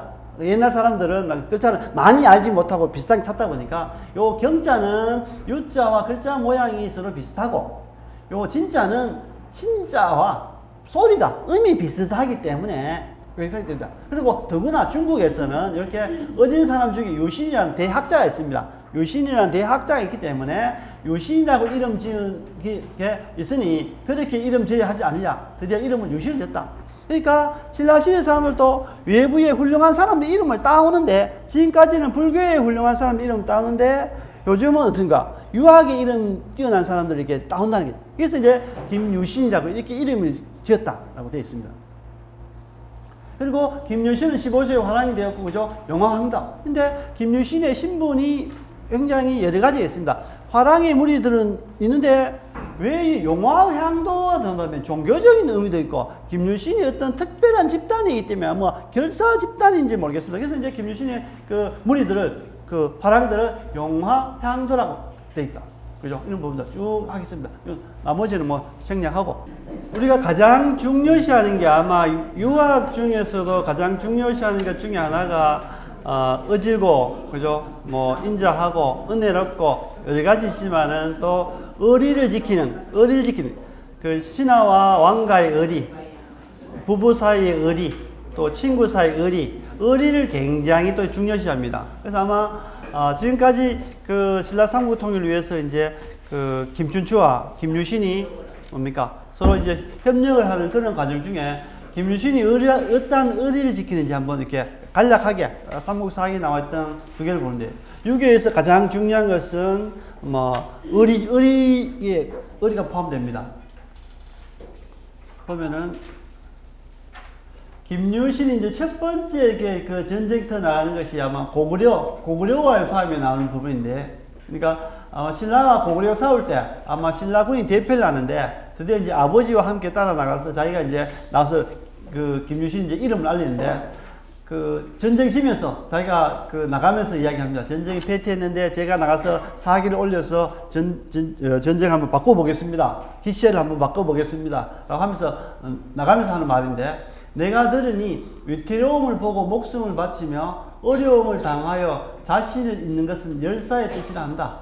무릇 한 사람이 목숨을 바치면 100사람을 당해내고 100사람이 목숨을 바치면 1000사람을 당해내며 1000사람의 목숨을 10,000사람을 당해낼 수 있다. 그러면 천하를 마음대로 주무를 수 있다. 그죠? 우리가 여기서 이제 일당 100이 나옵니다. 김유신이 하죠. 한 명이 마음을 결사적으로 먹으면은 100명을 달 수 있고, 100명이 마음을 다하면 1000명, 1000명이 마음을 다하면 10,000명에 결사되면은 무엇인지 세상을 주무르지 못하겠는가? 이렇게 하죠. 지금 나라의 의진 재상, 그죠? 어디가 나라면은 김춘추가 정말 급해서 당나라도 아니고 고구려에 갔는데, 고구려에 가서 이야기를 하죠. 가기 전에 김유신에게 이야기합니다. 내가 고구려에 그 군사를 청하러 가는데 날짜를 해야를 보니까 60일 갔다 왔다 하는 게 한 60일 정도가 된다. 60일 정도인데 60일 안에 내가 돌아오지 못하면은 내가 죽은 줄 알아라. 적국에 가니까 이거 하죠. 근데 이제 김춘추가 갔는데 뭡니까? 고구려에서는 보장왕과 연교서문이 김춘추를 이야기하는 신하들이 김춘추를 고구려를 염탐하러 왔기 때문에 되돌려 보내줬다가는 우리의 정보가 다 아시니까 잡아두거나 죽여야 됩니다. 그러니까 죽이자니 뭡니까? 사신이 온 사람을 죽일 수는 없고, 그래서 어려운 문제를 내서 어떻게 못 가게 이렇게 볼모로 잡아야 됩니다. 라고 낸 것이 뭡니까? 너가 했던 중령 200의 땅, 조령 200의 땅을 이렇게 돌려주지 않으면 안 된다. 라고 하니까 김춘추가 이야기하죠. 땅은 왕의 땅입니다. 왕. 그때 왕토 사상이니까 왕의 땅인데 신하가 이 땅을 주고 말고 할 수는 없습니다. 그러니까 저는 이렇게 군사청하러 왔는데 이렇게 어려운 문제를 내시면 어떻게 합니까? 라고 이제 이야기를 하니까 뭡니까? 보좌왕이 기분이 상해서 그냥 유폐시키죠. 가정집에 이렇게 유폐를 시키는데 그때 김춘추가 가져갈 고구려를 갈 때 그 마을에 있던 두사지라는 사람이 그 청포 300보를 이렇게 300보입니다. 필요를 하지 않고 300보를 가지고 이렇게 그 노잣돈으로 쓰라고 이렇게 가는데 쓰라고 이렇게 줍니다. 그것을 뇌물 주죠. 자기가 친하게 지냈던 고구려 그 왕이 총애받던 신하에게 줍니다. 주고 난 다음에 이야기하죠. 그러니까 그 신하가 와서 이야기합니다. 술상을 차려와서 이렇게 이야기하죠. 자네도 술을 먹고 술을 안 먹고 이야기하면 정보라고 생각하고, 보통 술 먹고 나면 내 기억이 없다 이러면 모르면 내가 안 했는데 기억이 없다는 거죠. 그래서 예전에는 술 먹고 나면, 젊었을 때는 술 먹고 나면은 부끄러워서 다음날 기억이 없답니다. 젊었을 때는 내가 한 행동이 부끄러워서 내 어제 기억이 없대 이렇게 보통 하는데, 나이가 들고 먹으니까 진짜 기억이 없습니다. 진짜 예전에는 알고도 진짜 기억이 없다 했는데 요즘은 진짜 기억이 없어지는 경우가 많아집니다. 그래서 이제 그런 보니까 술 먹고 이야기합니다. 그러니까 이제 그대는 혹시 용왕의 딸이 심장병을 앓아서 토끼가 안을 구했던 구토짓을 그 이야기를 듣지 못했는가 라고 이렇게 슬그머니 이야기합니다. 아차, 그럼 딱 이렇게 명광하니까 다음날 뭔가 고려왕이 편지를 씁니다. 제가 하늘에 맹세하고 제가 신라로 돌아가면은 내가 왕께 부탁해서 이 두 땅은 돌려드리도록 하겠습니다. 이렇게 하죠. 그러니까 그러면 이제 싸우지 않고도 땅을 받을 수 있고, 또 어떻습니까? 60일 기간이 지났습니다. 60일이 기간이 지나니까 이제 김유신이 어떻습니까? 김유신, 우리의 어진재상이 다른 나라에 응유되어 있다. 죽었는지 살았는지 모른다. 죽었는지 모르기 때문에 우리가 결사대를 만들어서 우리 어진재상을 구하러 가야 되지 않겠는가? 내가 그 김춘추가 우리 재상이 고구려를 갈 때 내가 손을 들어서 같이 이렇게 피를 나누어서 그 혈맹을 맺으면서 내가 귀공이, 그러니까 당신 춘추가 돌아오지 못하면 내가 내 말굴부로 고구려의 궁궐, 백제의 궁궐을 내 말굴부로 짓밟아 버리겠습니다 라고 맹세를 합니다. 그래서 둘이 의기투합해서 이제 술잔 나누고 이제 가는데 60일 지났는데 안 오니까 어떻습니까? 김유신이 나서서 병사를 모집해서 하니까 이 진덕이 왕이 병사를 모아서 이제 승낙해 줍니다. 그러니까 벌써 고구려에서도 이 첩자들이 있으니까 김유신이 고구려를 결사대를 모아서 친다고 합니다. 그 원인이 그 나라의 재상을 구하기 왔다는데, 이 정보가 딱 세니까 이제 고구려 입장에서는 어차피 김춘추가 땅을 돌아가면 돌려준다 했고, 또 빨리 안 보내면은 또 김유신이 또 군사를 이끌고 오니까 부랴부랴 이렇게 이제 김춘추를 풀어주죠. 그래서 김춘추가 되돌아왔을 때, 풀어났을 때 마지막에 하죠. 내가 이렇게 이야기한 것은 내가 살기 위함이지 돌려줄 생각은 없다. 이렇게 되돌아옵니다. 되돌아오죠. 그래서 이제 그 첫 번째 이제 뭡니까? 재산을 구하라는 자기한테 약속, 의리죠. 두 번째는 뭡니까? 당나라, 단공과 신라군이 합동해서 백제를 쳤죠. 사비성을 함락하고 했는데, 그때 뭐냐면은 소정방이 이야기합니다. 소정방이 이제 딱 계략을 쓰죠. 백제를 뭐냐면은 요 신라도 뭡니까? 그 밑에 있던 왕하고 밑에 있던 장군들하고 이간질 시켜서 여기 이제 흐지부지하게 해갖고 이제 착 한꺼번에 백제도 병합했는데 신라까지 한꺼번에 병합해서 고구려의 후방으로 자기들 진지를 구축하려고 딱 합니다. 그래서 이제 딱 이렇게 이간질할 계획이 뭐냐 하면은, 나는 황제의 명으로 현지의 일을 적절히 처리하게 하도록 명령을 받았다. 지금 얻은 백제의 땅은 그대들에게 나누어 주고 시급으로서 함께하여 그 공로에 보답하고자 하니 그대들 생각은 어떤가 딱 합니다.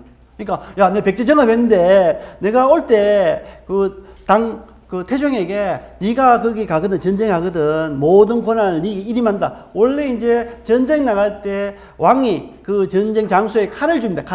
칼을 이렇게 그 하사하죠. 하고 내 신분임 자기의 신분을 칼로 주면서 네가 그 현지에 갔거든 일일이 보고하고 일일이 허가를 받지 못하기 때문에 모든 정권 너희 주기 때문에 이 칼로 이렇게 명시한다 이렇게 딱 보죠. 그러니까 이제 소정방이 그 칼을 받고 와서 이 백제의 모든 부분들 내가 왕에게 위임을 받았기 때문에 황제에게 위임을 받았기 때문에 땅을 시급으로 다 나눠준다. 월급 주는 것도 아니고 네 땅들 나 이렇게 나눠주려고 하는데 너들 생각은 어떻노? 이렇게 하니까 이제 김유신이 이야기하죠.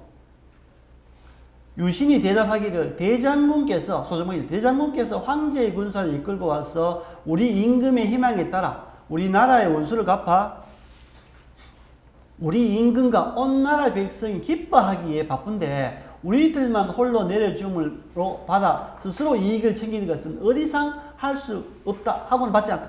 그러니까 야 뭐 돈 주는 사람 싫어하지도 않고 그죠? 대부분 다 이렇게 좋아할 건데 김유신은 아니 지금 우리 그 황제 우리 그 태종 무열왕부터 시작해서 우리 백성들이 이제 백제를 맺었기 때문에 정말 경사가 난 거 다 기쁜데 그 땅 뭔가 정복했던 땅을 다 우리에게 준다니까 그건 참아 어리상 받을 수 없습니다. 하죠. 그리고 신라가 상부통 아니 뭔가 그 고구려와 신라 백제를 다 뭡니까 합병했을 때도 신라가 삼국통일했을 때도 뭡니까 당나라가 신라에게 혼을 안 주죠. 왜 도덕부를 다 뭡니까 뭐 백제 도덕부 신라 도덕부, 고구려 도덕부 다 설치해서 자기들 다 관리인. 그러니까 자기들 그 마스터 플랜이 그렇게 돼 있대.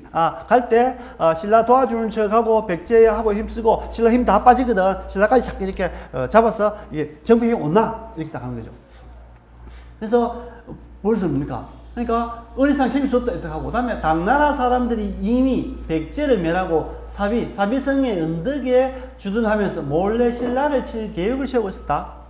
우리 왕이 이를 알아차리고 순추죠. 우리 왕이 이를 알아차리고 군신들을 불러 대책을 물었다.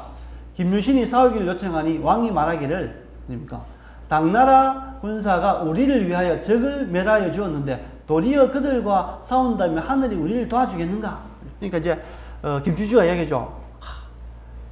당나라가 백제를 멸망하니까 우리까지 신라까지 정복하려고 하는데 이 일을 어떻게 했으면 좋겠노? 라고 신하들에게 물으니까 김주주가 싸워야 됩니다. 라고 이야기하니까 김주주가 이야기하죠. 아니 그죠? 우리를 위해서 그만큼 많은 희생해서 우리를 도와줬는데 내가 그 공로를 다시 이렇게 뭡니까 이렇게 침략을 하게 되면은 하늘이 우리를 도와주겠는가 이렇게 염려 하늘이 나를 도와주겠는가라고 하니까 김유신이 유명한 말을 하죠. 개는 주인을 두려워하지만 주인이 그 다리를 밟으면 무는 법인데 어찌 어려움을 당하여 스스로 구하지 않을 수가 있겠습니까? 청컨대 대왕께서는 허락해 주십시오. 싸울 수 있도록 허락해 주십시오. 라고 하죠. 그러니까 이제 뭔가 당나라 사람들이 통하여 우리에게 대비함을 자기들이 공격했던가 벌써 대비함을 알고 있음을 염탐하여 알고는 백제왕, 의자왕과 신로 그죠? 의자왕의 밑에 신하, 신로 93명과 병사 1만 명 포로로 잡아 9월 3일 사비로부터 배를 타고 사비성으로부터 배를 타고 돌아가 낭장 유문 등 남겼다. 그러니까 이제 소정방 가고 낭장 유문 10,000명과 신라 군사 7,000명을 합쳐서 이제 사비성 언덕에 17,000명을 이렇게 뭡니까 유인원이 이제 그 관리하도록 하고 소정방은 자기 대장이니까 백제 의자왕을 데려갔다. 그러니까 원래 계획은 신라까지 다 가려 했는데 신라가 벌써 이렇게 준비를 하고 있고 싸울 준비가 되어 있기 때문에 이제 싸우지 않고 이제 바로 가버린 겁니다. 정방이 포로를 황제에게 바친 게 의자왕이죠. 정방이 의자왕과 그 백제 신하 93명 1만 명을 바치니 천자가 위로하면서 그죠? 태종입니다. 천자가 위로하면서 어찌 내친 김에 신라를 치지 않고 돌아왔노? 간 김에 싹 정리하고 오지 왜 그 백제만 하고 신라 그냥 두고 백제 왕만 잡아오노? 올 때 신라 왕까지 같이 잡아오지. 같이 데리고 오면 그 걱정 없을 건데 왜 신라 왕은 안 데리고 백제 왕만 데려왔노? 이렇게 문책을 하죠.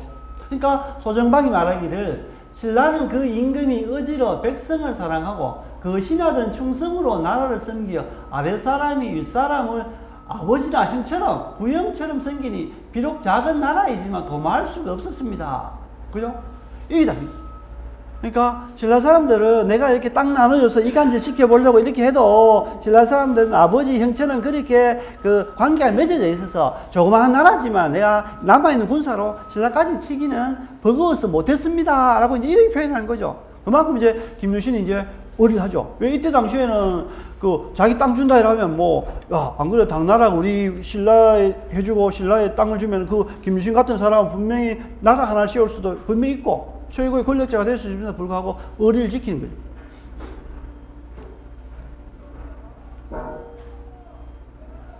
그러고 난 다음에 이제, 그러고 난 다음에 이제 또 이야기는 뭐냐면 이제, 태종 무열왕이 죽고 이제 김유신이 죽을 때쯤입니다. 김유신이 79세에 자기 집에서 이제 이제 병을 죽죠. 굉장히 장수합니다. 79세면은. 그래서 이제 그 마지막 죽으려고 하니까 병이 들어서 있으니까 그 문무왕이 위문 갑니다. 마지막이니까 이제 임종을 보기 위해서 이제 그 김유신 장군의 집에 가죠. 집에 가서 얘기합니다. 그래서 자네가 죽으면은 자네가 공이 죽으면은 나는 어떻게 해야 되겠노? 자네와 나는 물과 고기 같은 사이다. 수어지고 물과 고기 같은 사이인데 물이 없으면 이 고기 내가 어떻게 살겠노? 이렇게 이제 그 걱정을 하는 거죠. 그래서 어떻게 한 말씀 방안을 가르쳐 주십시오라고 하니까 이제 그 김유신이 이제 문무왕에 이야기합니다. 지금 사만이 삼국이죠. 고구려 백제가 사만이 한 집이 되었고 통일됐죠. 고구려 백제 신라가 한 집이 되었고 백성들이 두 마음 이제는 반란 일으킬 마음이 없었습니다. 반란을 일으킬 마음이 이제 없어 두 마음을 가지지 않았습니다. 비록 태평에는 전쟁 끝나고 이제 반란은 없어졌지만은 아직까지 태평에는 이르지 못하였다고 하더라도 적이 편안해졌다고 할 수 있습니다. 이렇게 하니까 이제 문무왕이 눈물을 흘리며 김유신에게 말했다. 과인에게 경이 있으면 고기에 물이 있는 것 같은 일이다. 만일 피치 못할 일이 생긴다면 백성들은 어떻게 하며 사직을 어떻게 하여 좋을까? 라고 하니까 이제 이야기하죠. 신이 보면은, 김유신이 보면은 예로부터 대통을 잇는 임금이 처음에는 정치를 잘하지 않는 이가 없지 않지만 끝까지 잘 마친 이는 드뭅니다. 그러니까 누구나 다 뭐 장관 되고 대통령 되고 뭐 기관장 되면은 처음에는 직원들하고 으쌰으쌰 화합해서 우리 잘해보자 이렇게 쫙 했는데 그 처음에 잘하지 않는 사람은 아무도 없습니다. 모든 100이면 100사람은 처음에는 다 잘합니다. 앞에 강의하는 사람도 32주 강의하는데 처음에 1, 2강의 열심히 합니다. 근데 끝까지 강의 열심히 하기가 쉽지 않습니다. 그런 말거든요. 첫날은 강의 열심히 피 터지게 하는데 나중에 끝날 때쯤 되면 대충 시간도 정량 좀 빨리 끝내자. 대부분 이렇게 하는데 끝까지 하기가 참 힘듭니다. 그죠? 그래서 여러 대의 공적이 하루아침에 없어지니 매우 통탄한 이유이다. 그죠? 바라옵건대 전하께서는 성공이 쉽지 않음을 아시고 수성의 어려움을 생각하시고 성공보다는 수성이 더 어렵죠. 지키는 게 더 어렵습니다. 그죠? 챔피언이 되면은 사실은 챔피언 되기 전까지는 힘이 넘치는데 사실 챔피언 되면은 그 방어 타이틀 방어하기가 굉장히 어렵습니다. 어려움을 생각하시어 소인을 멀리하고 군자를 가까이 하시어 위에서는 조정이 화목하고 아래에서는 백성과 만문이 평안하여 화란이 일어나지 않고 국가의 기반이 무궁하게 된다면 신은 죽어도 유감이 없습니다. 그렇죠? 왕이 울면서 이를 받아들였다. 이거 보면은 요 가운데 그 김유신의 조언은 그 하나 이게 그 기록되지 않았는데 그 삼국사기에 이렇게 나와 있습니다. 그러니까 내가 이렇게 조그마하게 공이라도 이룰 수 있었던 것은 저를 뽑아서 의심치 않고 썼기 때문입니다. 저를 뽑았고 의심치 않고 썼기 때문에 제가 조그마한 공을 이룰 수 있었습니다. 요즘 우리 어떻습니까? 사람 딱 뜨면 채용 딱 합니다. 채용 딱 해서 여기 처음에 마음에 들고 뭔가 입에 혀처럼 잘하고 또 잘하니까 뭡니까? 계속 쓰다가 어이구 깜짝이야. 지진 난 줄 알았네. 깜짝이야.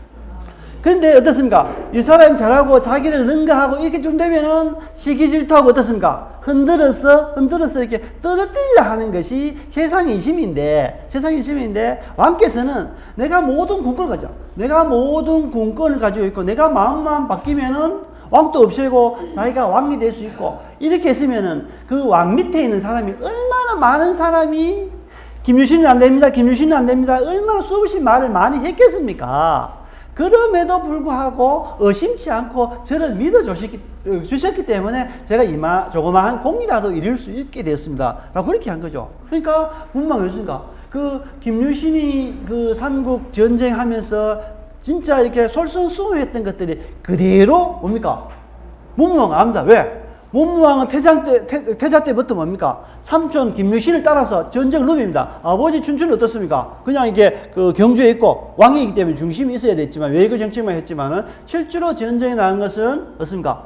김유신과 그 다음에 김유신의 그 동생들, 그 다음에 뭡니까? 문무왕, 그죠? 또 멀리 있던 김해문, 이런 사람들 가니까 실질적으로 가장 많은 전투에 참여했고 삼국통일을 이뤘던 사람이 문무왕과 김유신입니다. 그러니까 둘이는 정말 뭡니까? 목숨을 걸고 이 삼국통일을 이뤘기 때문에 이 큰 아버지 같은, 아버지도 돌아가셨고 하니까 아버지 같은 삼촌이 이제 돌아가신다니까, 야, 정말 눈앞이 캄캄하니까 내 일을 어떻게 했으면 좋겠습니까? 라고 하니까 이 간절히 진짜 묻어나는 부분이죠.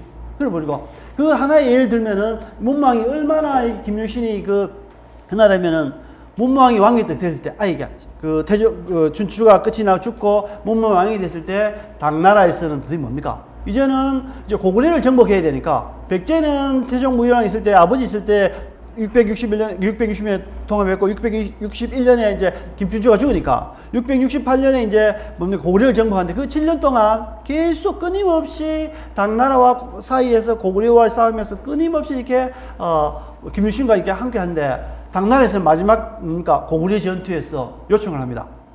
군사 5만. 그 다음에 뭡니까?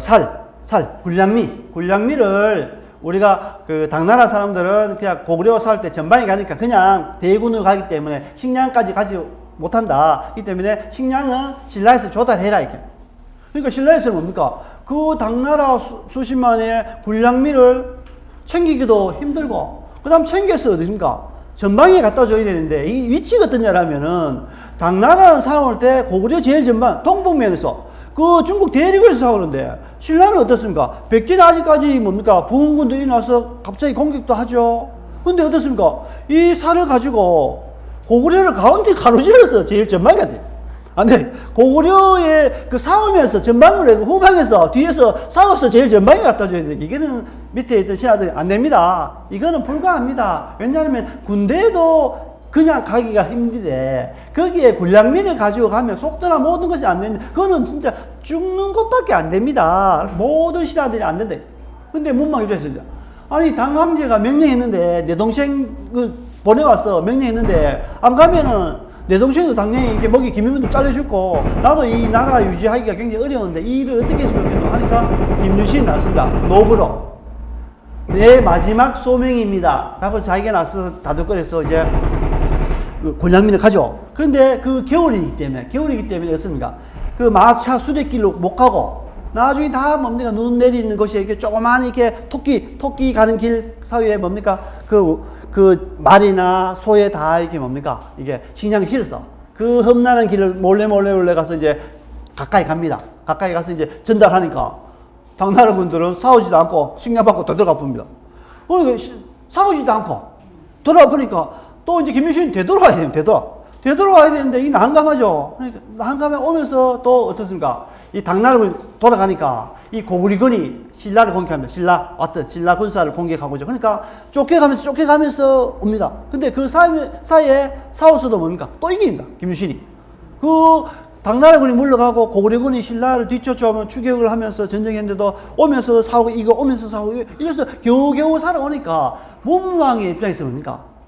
내가 죽어도 이 일을 잊겠습니까? 못 잊죠. 그런 김유신이 죽게 되는데 자기의 큰 기둥이 정말 어렸을 때부터 삼촌을 모시고 전장을 누볐는데 이 김유신이 죽는다니까 얼마나 슬퍼했을까. 제가 그 상황을 봐도 이렇게 그 문무왕이 울 수밖에 없는 그런 상황이라는 생각이 듭니다. 그죠? 가을 7월 1일에 유신이 자기 방에서 죽으니 향년 79세였다. 대왕이 부음을 듣고 크게 슬펐대죠. 크게 슬퍼하여 부어로 문양을 놓은 채색 비단을 1,000필과 조 2,000섬을 주어 장내에 쓰게 하고 또 군왕의 고추수, 악대. 예전에는 죽음을 굉장히 축제처럼 또 많이 합니다.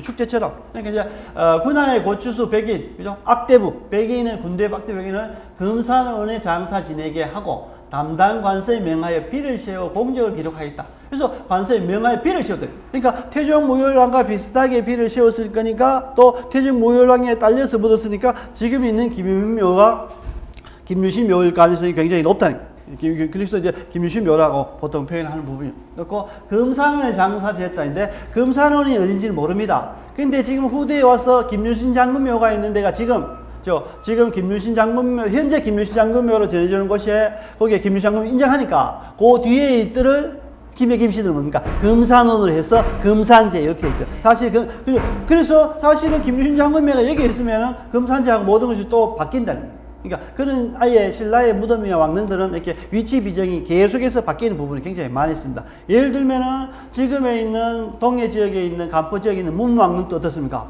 60년대까지는 그 문왕의 능이 어디냐라면은 괴릉입니다. 그 원성왕릉, 이제 울산 쪽으로 가던 괴릉이 60년대까지만 해도 문왕의 능이었다고 안정됐는데 62년도인가요? 문왕이 발견되면서 이제 아니니까 이제 문왕릉, 대왕릉으로 오고 그 원래 있던 능, 원성왕릉으로 이제 바뀌는 거죠. 그래서 항상 신라의 왕릉 이름은 바뀔 가능성이 높습니다. 발굴에 따라서. 또 새롭게 다른 지역에서 나타날 수도 있고. 그래서 금산을 장례에 지냈는데 이때 장례 지고 나면은 뭡니까? 자기가 가지고 있던 옷이나 의복 같은 것들 고구려 같으면은 장례 지을 때 뭡니까? 그 사람 죽으면은 다 가지런히 다 내놓습니다. 그 장례 끝난 날 가지런히 다 내고 나면은 서로가 가져가요. 서로 좋은 건 서로 가져가려고 이렇게 하고. 오늘날처럼 우리가 욕심 가지고 막 이렇게 불태우지 않고 가져갈 수 있는 사람은 이렇게 가져가라고 대부분 합니다. 그래서 이제 그게 하나의 축제고 악재도 하고 슬픈 일이지만은 죽음이 왔을 때는 고구려 사람이라든지 신라 사람들 기록들을 보게 되면 중국에서 그 고구려나 신라 사람들이 했던 기록을 보면 장례가 거의 모든 것을 나누어주고 축제 형태로 이렇게 한다. 이렇게 대부분 알려져 있습니다. 그러니까 서로 이제 물건을 가져가기도 하고. 그리고 대부분 보게 되면은 그 무덤을 관리하고 또 독을 또 이렇게 하고 하니까 뭡니까?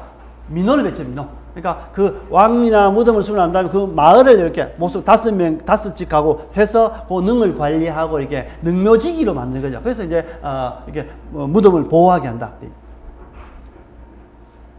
그 다음에 이제 아내 지소 부인이죠. 아내 지소 부인, 김유신의 아내 지소 부인은 태종대왕의 셋째 딸이다. 그죠?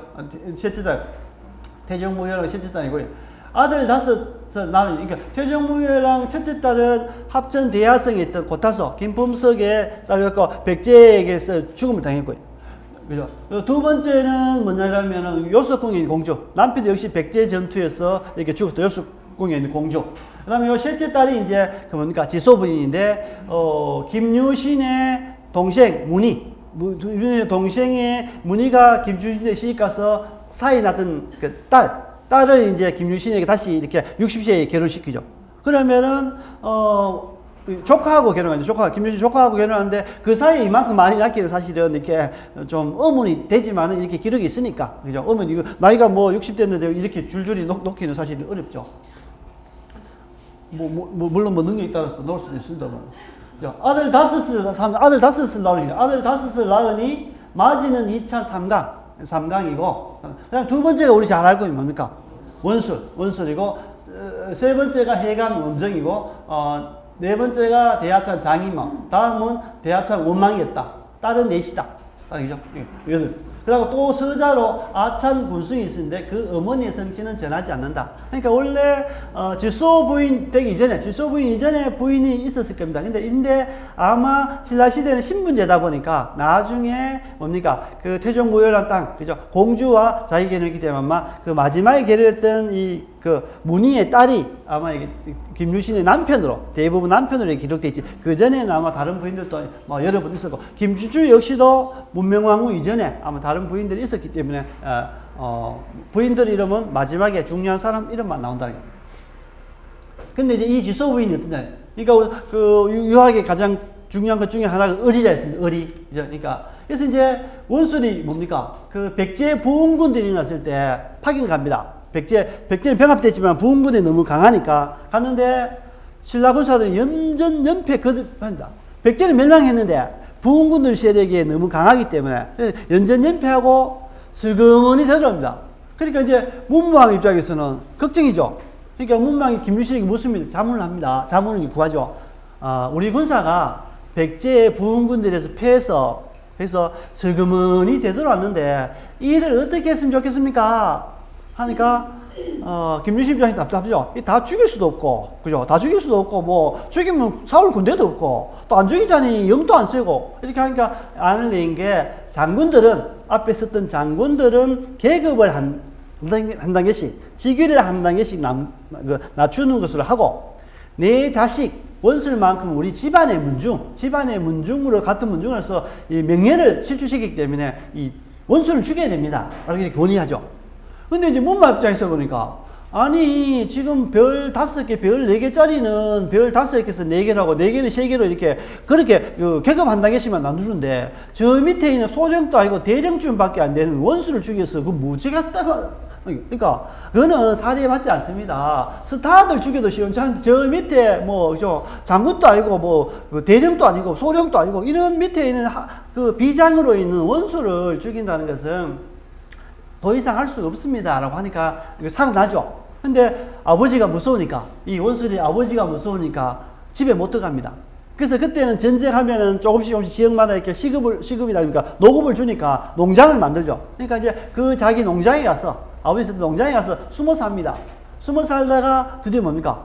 이 김유신 79세에 죽죠. 죽으니까 그 죽고 난 다음에 소식이 와서 이제 집에 뭡니까? 집에 돌아옵니다. 돌아간 뒤에 어머니를 뵙기를 청했다. 제사를 장례를 치러야 되니까. 그러니까 어머니가 말하기를 뭐냐면은 부인에게는 따라야 할 3가지 의리가 있다.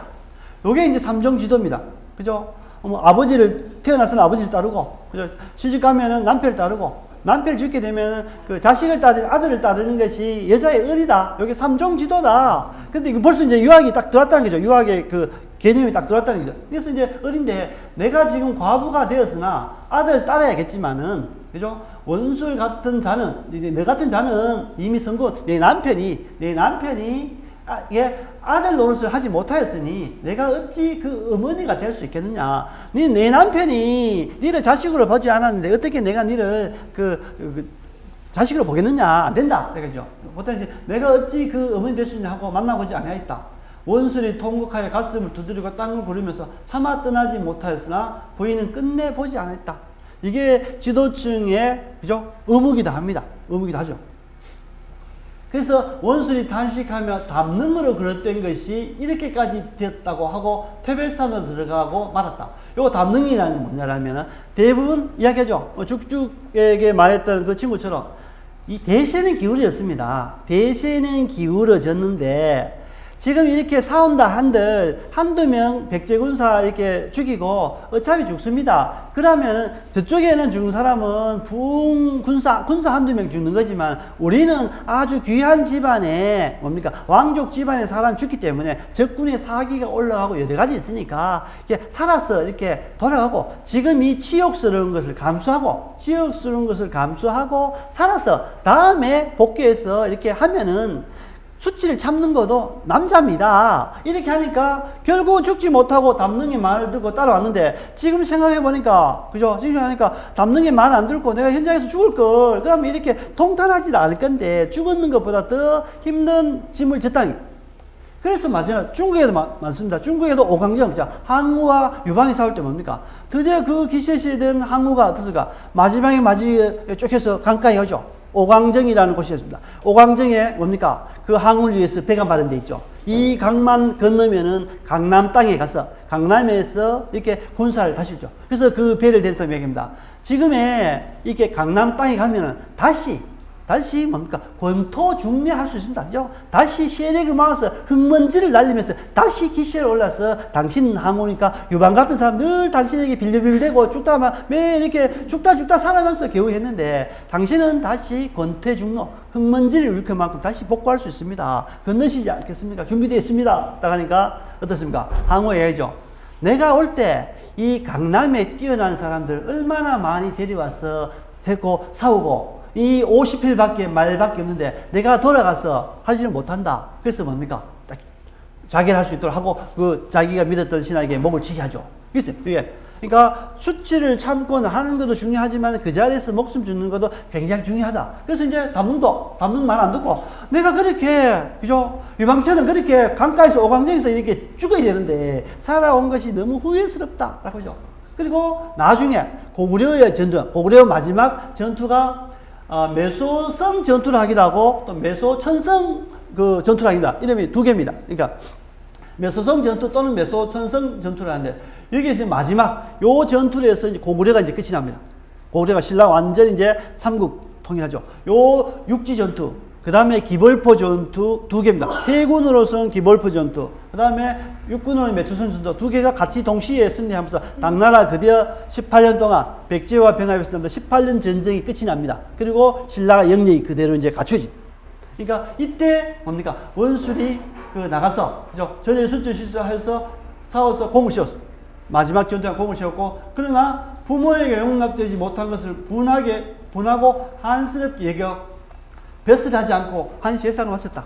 그죠? 마의 대단처럼 그죠? 모든 것을 버리고 탁 부모에게 인정받기가 이렇게. 근데 사실은 부모가 자식을 늘 사이 이렇게 인정해주고 잘한다 하면은 잘 되고, 못한다 하면은 못하게 돼. 항상 기운을 이렇게 줘야 돼. 잘한다. 그러니까 이야기하죠. 야, 남만큼 해. 남만큼 하기 힘든데, 그죠? 그러니까 공부 열심히 해. 남들은 공부 열심히 하는데 비교하면 안 됩니다. 남들은 공부 열심히 해서 제가 노는 것 같이 했는데 1등 하는데 니는 대충 1등 해라 했나? 그냥 상위권 올라가라 했지. 쉽지 않습니다. 그죠? 그러니까 선생님이 얘기했다. 김유신 장군. 근데 또 재밌는 거 하나 있습니다. 이제 웃자고 넘어가는데 여기에 김유신 장군이 현재 무덤인데 여기 비가 두 개 있습니다. 요건 조선시대 조선시대 이거. 조선시대 시험인데 신라에는 관직이 제일 높은 게 이제 대각간입니다. 각간인데 그보다 더 높게 하기 위해서는 대각간. 그 다음에 그 높이 하기 위해서는 태대각간. 김유신은 태대각간, 김유신 묘 이렇게 돼 있고, 여기 돼 있고, 여기는 조선시대였고, 여기는 이제 1960년대 이전에 한 4, 50년대 세웠는데 재밌는 게 뭐냐면은 요 앞에는 요겁니다. 원래 있죠. 태죠. 크죠. 크고 더 크고 태대각간 김유신 묘. 요 딱 요 묘입니다. 왕능이 아니기 때문에. 근데 이제 김유신 나중에 이렇게 후에 뭡니까? 흥무대왕으로 추복이 됐습니다. 그래서 이제 요 앞에 근데 와서 bil 씌웠죠. 개국공신 이렇게 총장열 흥무왕이니까 흥무왕능 요 능전. 날씨가 맑은 날에 가면 능자입니다. 날씨가 여기 맑은 날 하면 능이고요. 끝에 능자입니다. 근데 비가 오고 가서 물 뿌려보면은 묘로 바뀝니다. 묘로 바뀝니다. 그래서 예전에 뭡니까? 인터넷에 보면 뭐 신기한 일, 능이 묘로 바뀐다 이렇게 인터넷에 갔어요. 근데 한 기자가 내한테 전화 왔더라고. 나도 몰라서 늘 다니면서 이걸 뭐 보지도 못했는데 요즘 사람들은 아주 관심 있게 보니까 그게 보이는가 봐. 그래서 이제 여기 문을 딱 보니까 이제 묘인데, 그러니까 내가 확인을 해보니까 예전에는 뭡니까? 처음에 세울 때는 앞에 맞은편에 그 비를 보고 묘, 흥무대왕하고 묘를 딱 시켰는데 누가 지나다 보니까 야, 이거 묘 잘못 새겼다. 흥무대왕이면 능으로 해야지 해서 이것은 시멘트, 요즘 기술이 너무 좋으니까 기술을 이렇게 시멘트 같은 돌색으로 이렇게 딱 시멘트 바르고 다시 이렇게 능으로 이렇게 딱 이렇게 고쳤습니다. 그러니까 마르면 색깔이 동일하기 때문에 조금 전에 보셨듯이 뭡니까? 이렇게 말랐으니까 이렇게 능이 딱 되는데, 요 부분을 아주 비가 오면은 시멘트를 이렇게 아까 메꾸었던 부분에 거기에 습기가 딱 머무니까, 뭡니까? 원래 새겼던 나중에 지금 물 많았지 않습니까? 물 가득 부으면 여기에 묘자가 뜨뜻하게 보입니다. 그러니까, 야, 능이 묘로 바뀌었다. 신기한 일, 이렇게 많이 나왔어요. 나중에 한번 보시면 이렇게 물 먹다 보면 늘상 여기 물이 흥건합니다. 왜? 하도 그걸 보고 오는 사람들 먹던 물 먹어갖고 이렇게 보자 이래갖고. 여러분 나중에 한번 보시면 좋겠어요.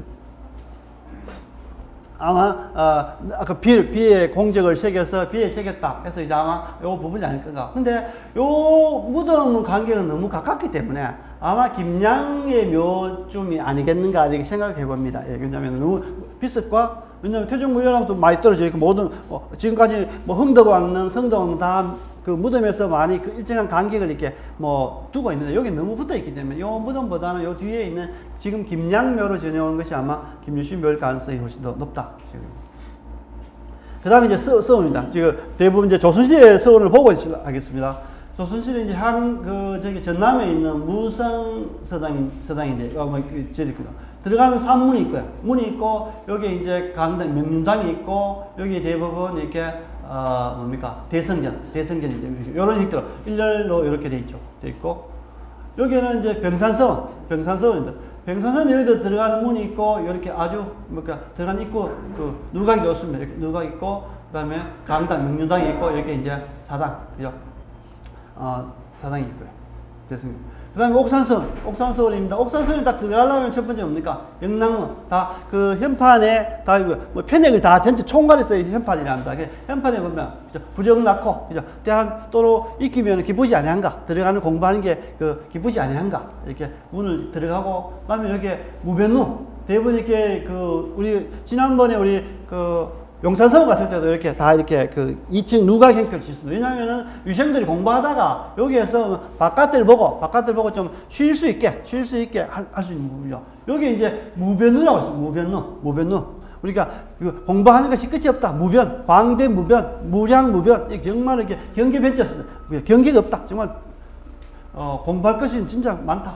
근데, 그다음 딱 들어오면 여기 이제 여기 한번 서재일 겁니다. 서재고. 여기 우측에, 좌측에 동제. 봤어요. 여기 동제인데, 동제는, 여기 이제 그 서원에 딱 들어갈 때 이제, 일반 평민들도 들어갈 수 있습니다. 평민들 들어갈 수 있는데, 여기 동제에는, 양반들 자제 들어가고, 여기 서재에는, 뭐냐면, 일반 평민들이라든지 이런 사람이 딱 들어가는데, 보통 보면 많이 하면 20명입니다. 10명이죠. 많이 뽑으면 서울에 한 20명 정도 되는데, 그래서 이제 동제 서재인데, 자기들끼리도 뭡니까? 여기 이제, 동제에 있는, 좌측에 동제에 있는, 여기는 유생이라고, 공부하다가 자기들끼리 유생이라고.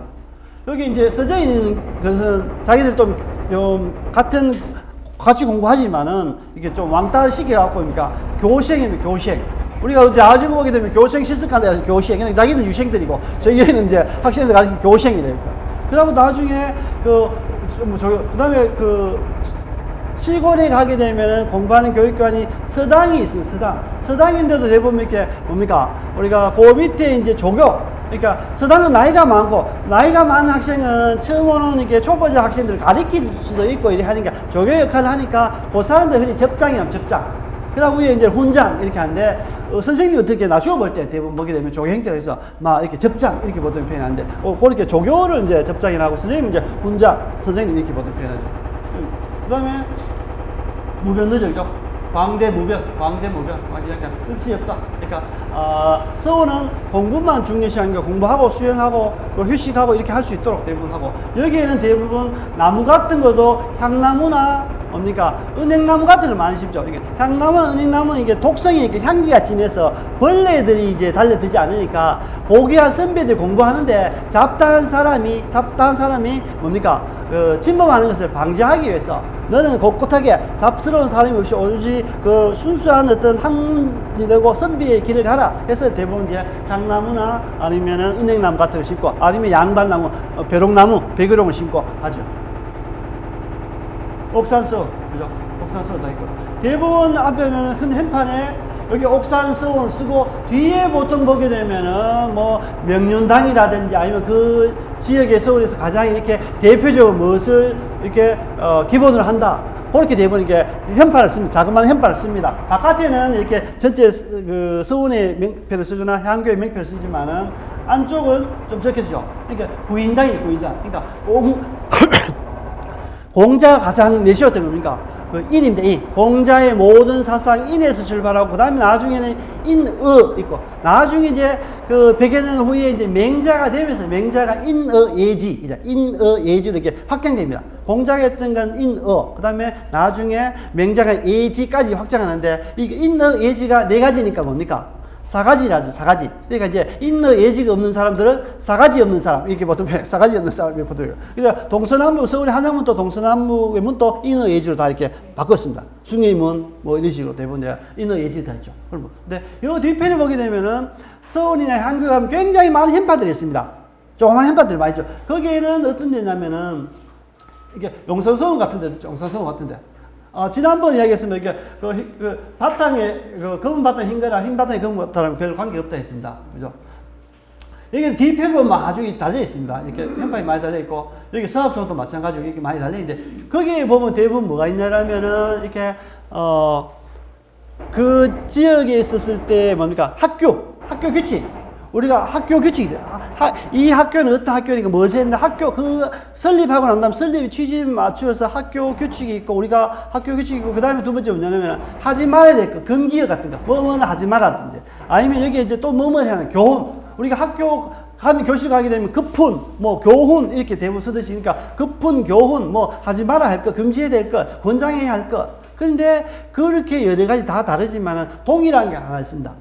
백록동규라 해서 그러니까 왜냐하면은 주자가 이게 그 공자의 사상을 쭉 내려오면서 공자의 사상이 있던 사상을 해석하기 따르면서 성리학도 되고 고중학도 되고 무슨 학도 되고 다 이게 나눠진다 되고 성격에 따라서 다 나눠진대 그 전체는 다 이렇게 이제 유학 중에 하나인데 거기 보면은 주자가 처음에 그 성리학을 만들면서 이렇게 했는 게 뭡니까 5가지 가장 큰 거죠. 백록동규에서 대성전 뒤편을 보게 되면 대성전이죠. 서당 보시는데 이렇게 여기 명륜당 뒤편에 보면 많이 이렇게 있습니다. 많이 이렇게 다 이렇게 각자 다 보는데 근데 요 부분들은 다 다를 수 있습니다. 이 부분들은 뭐 서원을 만들었던 서원을 누가 어떻게 만들었던 서원을 만들었던 그 기록들 또 이렇게 뭐 규제해야 될 부분들 또 어떤 부분 근데 공통적으로 있는 여기는 안 보입니다. 공통적으로 있는 부분이 이제 여기 서운기입니다. 여기 용산서원의 서운 이렇게. 보면은 이렇게 대부분 백록동규라고 요 내용들을 대부분 이렇게 뭡니까? 나무 목판에 해서 각을 씌워서 대부분 이렇게 표현합니다. 그래서 대부분 우리 가장 뭡니까? 백록동 서원. 그러니까 우리나라에서 처음 만들어진 것은 백운동 서원입니다. 근데 대부분 이제 중국에서 가장 서원이 만들어진 것이 이제 백록동 서원이니까 이 백록동 서원에서 뭡니까? 부자 유친 누구합니다. 삼강오륜이니까 부자 유친 그죠? 그러니까 첫 번째 보게 되면은 부모와 자식이 가장 가깝습니다. 그렇기 때문에 효를 가장 내세우는데 오늘날 우리가 와서는 뭐랍니까? 충효 이라는데 사실은 유학에 있어서는 효가 먼저입니다. 집안에서 효를 먼저 하고 나가서 효만 잘 되면 당연히 충은 이어지는데 여기 온화한 시대에는 효가 효충으로 보통 표현하는데 이 나라가 급변하고 힘들 때는 국가를 우선시하다 보니까 충효하죠. 우리는 이렇게 충효하는 것은 뭡니까? 뭐 한국전쟁이라 일제강점기 있고 한국전쟁이라고 굉장히 급변하다 보니까 일단은 나라가 먼저다 이렇게 세다 보니까 충을 앞서서 충효라고 보통 하는데 유학에서는 효충입니다. 효를 먼저 한다. 그래서 이제 앞에도 뭡니까? 부모와 자식 간에 먼저고, 그 다음에 두 번째는, 근신유의, 그 다음에 뭡니까? 부부유별, 다 하죠. 그 다음에 장유유서, 그 다음에 부무유신, 다 이 가운데 중에인데, 요 하나를 보게 되면 이제, 부부유별, 부부는 차이가 있죠. 그래서 이제 신라의 가장 뛰어났던 최초의 아마 신라 유학 기록으로 남아 있으면서 그 유학자라고 정식으로 밝혀주신 사람이 강수입니다. 강수인데 강수가 어떠한 사람이냐 이러면은 이제 이 사람이 나머지는 요 부분들은 공부하는 부분 다음 기회에 하겠습니다. 이렇게 넓게 공부해라. 신문 정말로 진짜 진정하게 묻고 정말로 무릎을 가지고 해라. 모르면 물으라. 그죠? 물으라. 뭐 그 나이 많은 사람이 적은 사람인데 묻는다 해서 모르는 걸 묻는 것은 부끄러운 거 아니다. 물으라. 그다음에 뭐 정성을 다해라. 뭡니까? 여기 또 그 다음에, 열심히 독려해라, 독행해라. 그죠? 그러니까 아마 명변이 듭니다. 밝게 아마 이렇게, 발표하고 해라. 뭐, 정성 들여서 말해라. 그 다음에 깊게 공부해라. 그 다음에 넓게 공부해라. 이런 내용도 나중에 한번 다시 한번 하도록 하겠습니다. 그래서 이제 첫 번째 나오는 것이 이제 원강이 세소옥에 뭐, 사군이충, 뭐, 사진이호, 대부분. 여기는 이제 원강은 제일 먼저 이렇게 아마 화랑들이 하다 보니까 제일 먼저 나오는 부분이고요. 그 다음에 교의신, 임제무태, 사신규태. 요 삼간은 어디 가도 다 들어가고, 요 나중에, 여기 화랑세소옥에는 임제무태와 사신규택이 있지만은, 요 삼간 오리를 뭡니까? 부무유신, 그 다음에, 뭐있죠? 부무유신하고 장유유서. 여기 두 개가 더 대해서 오륜이 되는 겁니다. 오륜. 그죠? 그러니까 삼강 오륜이라는 겁니다. 그래서 이제 그렇게 되어 있는데, 요것이 이제 기록으로는 600년, 진평은 22년에 사량부의 귀산과 주항에게 준 화랑옥입니다. 화랑들이 내준 4개 화랑옥입니다. 그러니까 요 부분이 유학, 요 내용을 보게 되면은 유학의 핵심, 삼강이 그대로 그러니까 600년 뒤에 벌써 삼강이 딱 들어있다는 부분이고요. 그 다음에 보게 되면은 여기 금곡사입니다. 금곡사, 일단, 여기. 원강 스님이 계시던 안강 금곡사입니다. 금곡사. 임시석에서 넘어가있으면 지난 시간에 금속으로 했기 때문에 임석이도 화랑들의 어떤 명시야. 그죠? 명시야. 그러니까 신면론에 따로 시, 상서, 예기, 춘추절 차례로 3년 동안 습득가를 명시한다. 신면론. 그러니까 612년. 조금 전에 최소옥에는 600년. 여기 612년. 대부분 금속문 나머지 있고 문장가로서는 대부분 임시누가 있어요. 문장가로서는 강수였죠. 강수. 센 머리, 강한 강자, 머리 숫자. 원래 이름 우드입니다. 솥불머리, 솥불머리. 삼국 사기에 나오는데 강수가 어떤 사람은 강수가 일찍이 부곡에 대장장이 딸고 야합하였는데 서로 사이가 잘못 좋았다. 나이 20세가 되었을 때 부모가 중매를 통하여 고을의 용모와 덕행이 있는 여자와 결혼시키려 하니 강수가 사양하여 다시 장가들 수 없다고 했다. 아버지가 성령에 말하기를 너는 이름난 사람이어서 나라 사이에 모르는 일이 없는데 미천한 자를 짝으로 삼는 것 또한 수치스럽지 않겠는가 하니 강수가 두 번째라고 말했다. 요 강수가 어떤 사람이냐면은, 한번 보면은, 강수가 태어날 때, 어머니 꿈에 이렇게 뿔이 달린 사람으로 태어납니다. 근데 태어나보니까 진짜 머리 뒤에 혹이 있습니다. 오늘 나 같으면 기억나죠? 뿔이 나 있는데, 그래서 이제 아버지가 이제 현장에 묻습니다. 내 아이의 그 머리 뒤편에 이렇게 뿔이 나 있는데, 이 아이가 길상을 한번, 관상을 한번 봐도 이렇게 하니까 얼굴이라든지 이런 데 재미나 흉이 있으면은 그 좀 이렇게 안 좋은데 머리 뒤에 있는 것은 아마 신농시라든지 이런 어떤 고대 황제부터도 특이한 의문은 좋은 거다. 얘를 잘 키우면 된다. 이렇게 하는데 이 뭡니까? 강수가 자라면서 배우지 않은데도 술술 알고 미천한 선생에게 배웠는데도 자기가 그 선생님보다 훨씬 청춘을 얻어가듯이 다 알고 그러니까 술술 아는 거죠. 술술 아는데 뭡니까? 너무 뛰어나서 잘 하다 보니까 이 애가 강수가 향소부고 신라시대 가장 천민 집단인 거기에 있는 여성과 이렇게 동거 생활합니다. 동거 생활하고 20살 되니까 이제는 결혼할 나이가 됐으니까 아버지가 이제 나라 사람들이 너를 모르는 사람이 없는데 그 향소부국에 있는 천한 여성과 결혼한 것이 부끄럽지 않겠는가라고 하니까 아버지가 엎드려 두 번 절하면 이렇게 이야기합니다. 아닙니다. 조광지처럼 뜰 아래에서 내려앉고 버리지는 않습니다. 우리가 도를 배웠고 공부를 했으면 그것을 지키는 게 중요하지. 조광지처럼 버리지 못하게 너무 소중해서 계단 아래 뜰 아래도 내려 못하게 만큼 우리가 남편이 해야 되는 부분인데 그러니까 저는 조광지 버릴 수 없습니다. 그러면 아버지가 이제 이야기 안 하죠. 아버지 무슨 싫은 소리 했을 건데 그 역사 기록이 안 나오고 있습니다. 그래서 이제 하는데 강수가 얼마나 뛰어났나 이러면 뭡니까? 강수는 생계를 도모하지 않아 집에서 가난하였으나 즐거웠다. 왕이 담당한 척이 명한 해마다 신성이 줄 백석을 줍니다. 그러니까 강수는 뭐 일하지 않고 놀고 먹는데도 국가에서 백석을 계속 줍니다. 그러니까 어떻습니까? 나중에 근데 일단 강수의 아버지 나중에 얘기합니다. 너는 불교를 공부할 것인가 유학을 볼 것인가 하니까 질문에 불교는 세속을 이제 세상을 떠나서 세속을 떠나서 한 교리라서 저는 유학을 배우겠습니다. 이게 이제 뭡니까? 최초로 우리나라 기록에 남겨 있는 최초 유학자입니다. 강수가 그리고 교리학 합니다. 그리고 이제 강수는 진평왕 이후 불교를 대신해 유학의 새로운 정치 이데올로기로 자잡고 했을 때 현실을 보여주고요. 그런데 진평왕 때처럼 유학이 신라에서 급부상하게 된 때에는 그 무엇보다도 왕권 측에 김춘추의 영향을 따라서 왕권 측의 수행이 보고 있었다. 아이고 바빠지니까 시간 5분만 마치겠습니다. 그러나 신하들은 강수에게 조금 전에 가운데 편집돼 버린 것 같은데 그러니까 어떻습니까? 하니까 백석을 매일 주니까 다 일을 하지 않았는데 백석을 주니까 다른 신하들이 강수에게 일하지 않으면 조를 내리는 것에 불만을 품었다. 이에 문망을 했다. 아니 강수 백백 놀고 노는데 백석 주고 우린 열심히 일해도 백석 댁동 말동 주는데 이거 불공평하지 않습니까? 라고 문망에 하니까 문망이 얘기합니다. 강수는 문장을 잘 지어 능히 중국과 고구려 백제 두 나라의 편지로 뜻을 다 전하였으므로 우호를 맺음에 성공할 수 있었다. 그러니까 외교 문서를 작성했다는 거죠. 그래서 이제 나의 선왕 김주주 그러니까 문무왕이니까 나의 선왕 김주주가 당나라의 군사를 청하여 고구려와 백제를 평정한 것은 비록 군사적인 공로라 하나 또한 문장의 도움이 있었기 때문에 즉 강수의 공을 어찌 소홀히 할 수 있겠는가.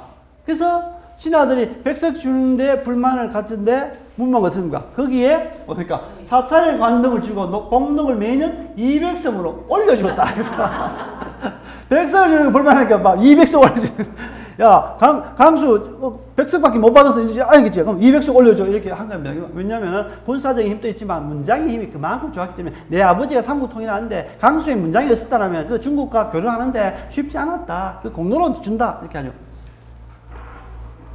이제 설정문 끝내겠습니다. 여기서 마치겠습니다. 한마디로. 그러니까 이렇게 하다 보니까 어떻습니까? 그러니까 강수 부인이 이제 강수가 죽습니다. 강수가 죽으니까 무슨가 이제는 급여를 못 받죠. 급여를 못 받으니까 굉장히 가난하게 삽니다. 그래서 이제는 친아들이 있던 강수 친구들이 이제는 됩니다. 강수의 부인이 급여를 받지 못해서 너무 곤란스럽습니다. 나라에서 다시 주는 것이 어떻겠습니까? 라고 하니까 이제 뭡니까? 왕이 이제 급여를 줍니다.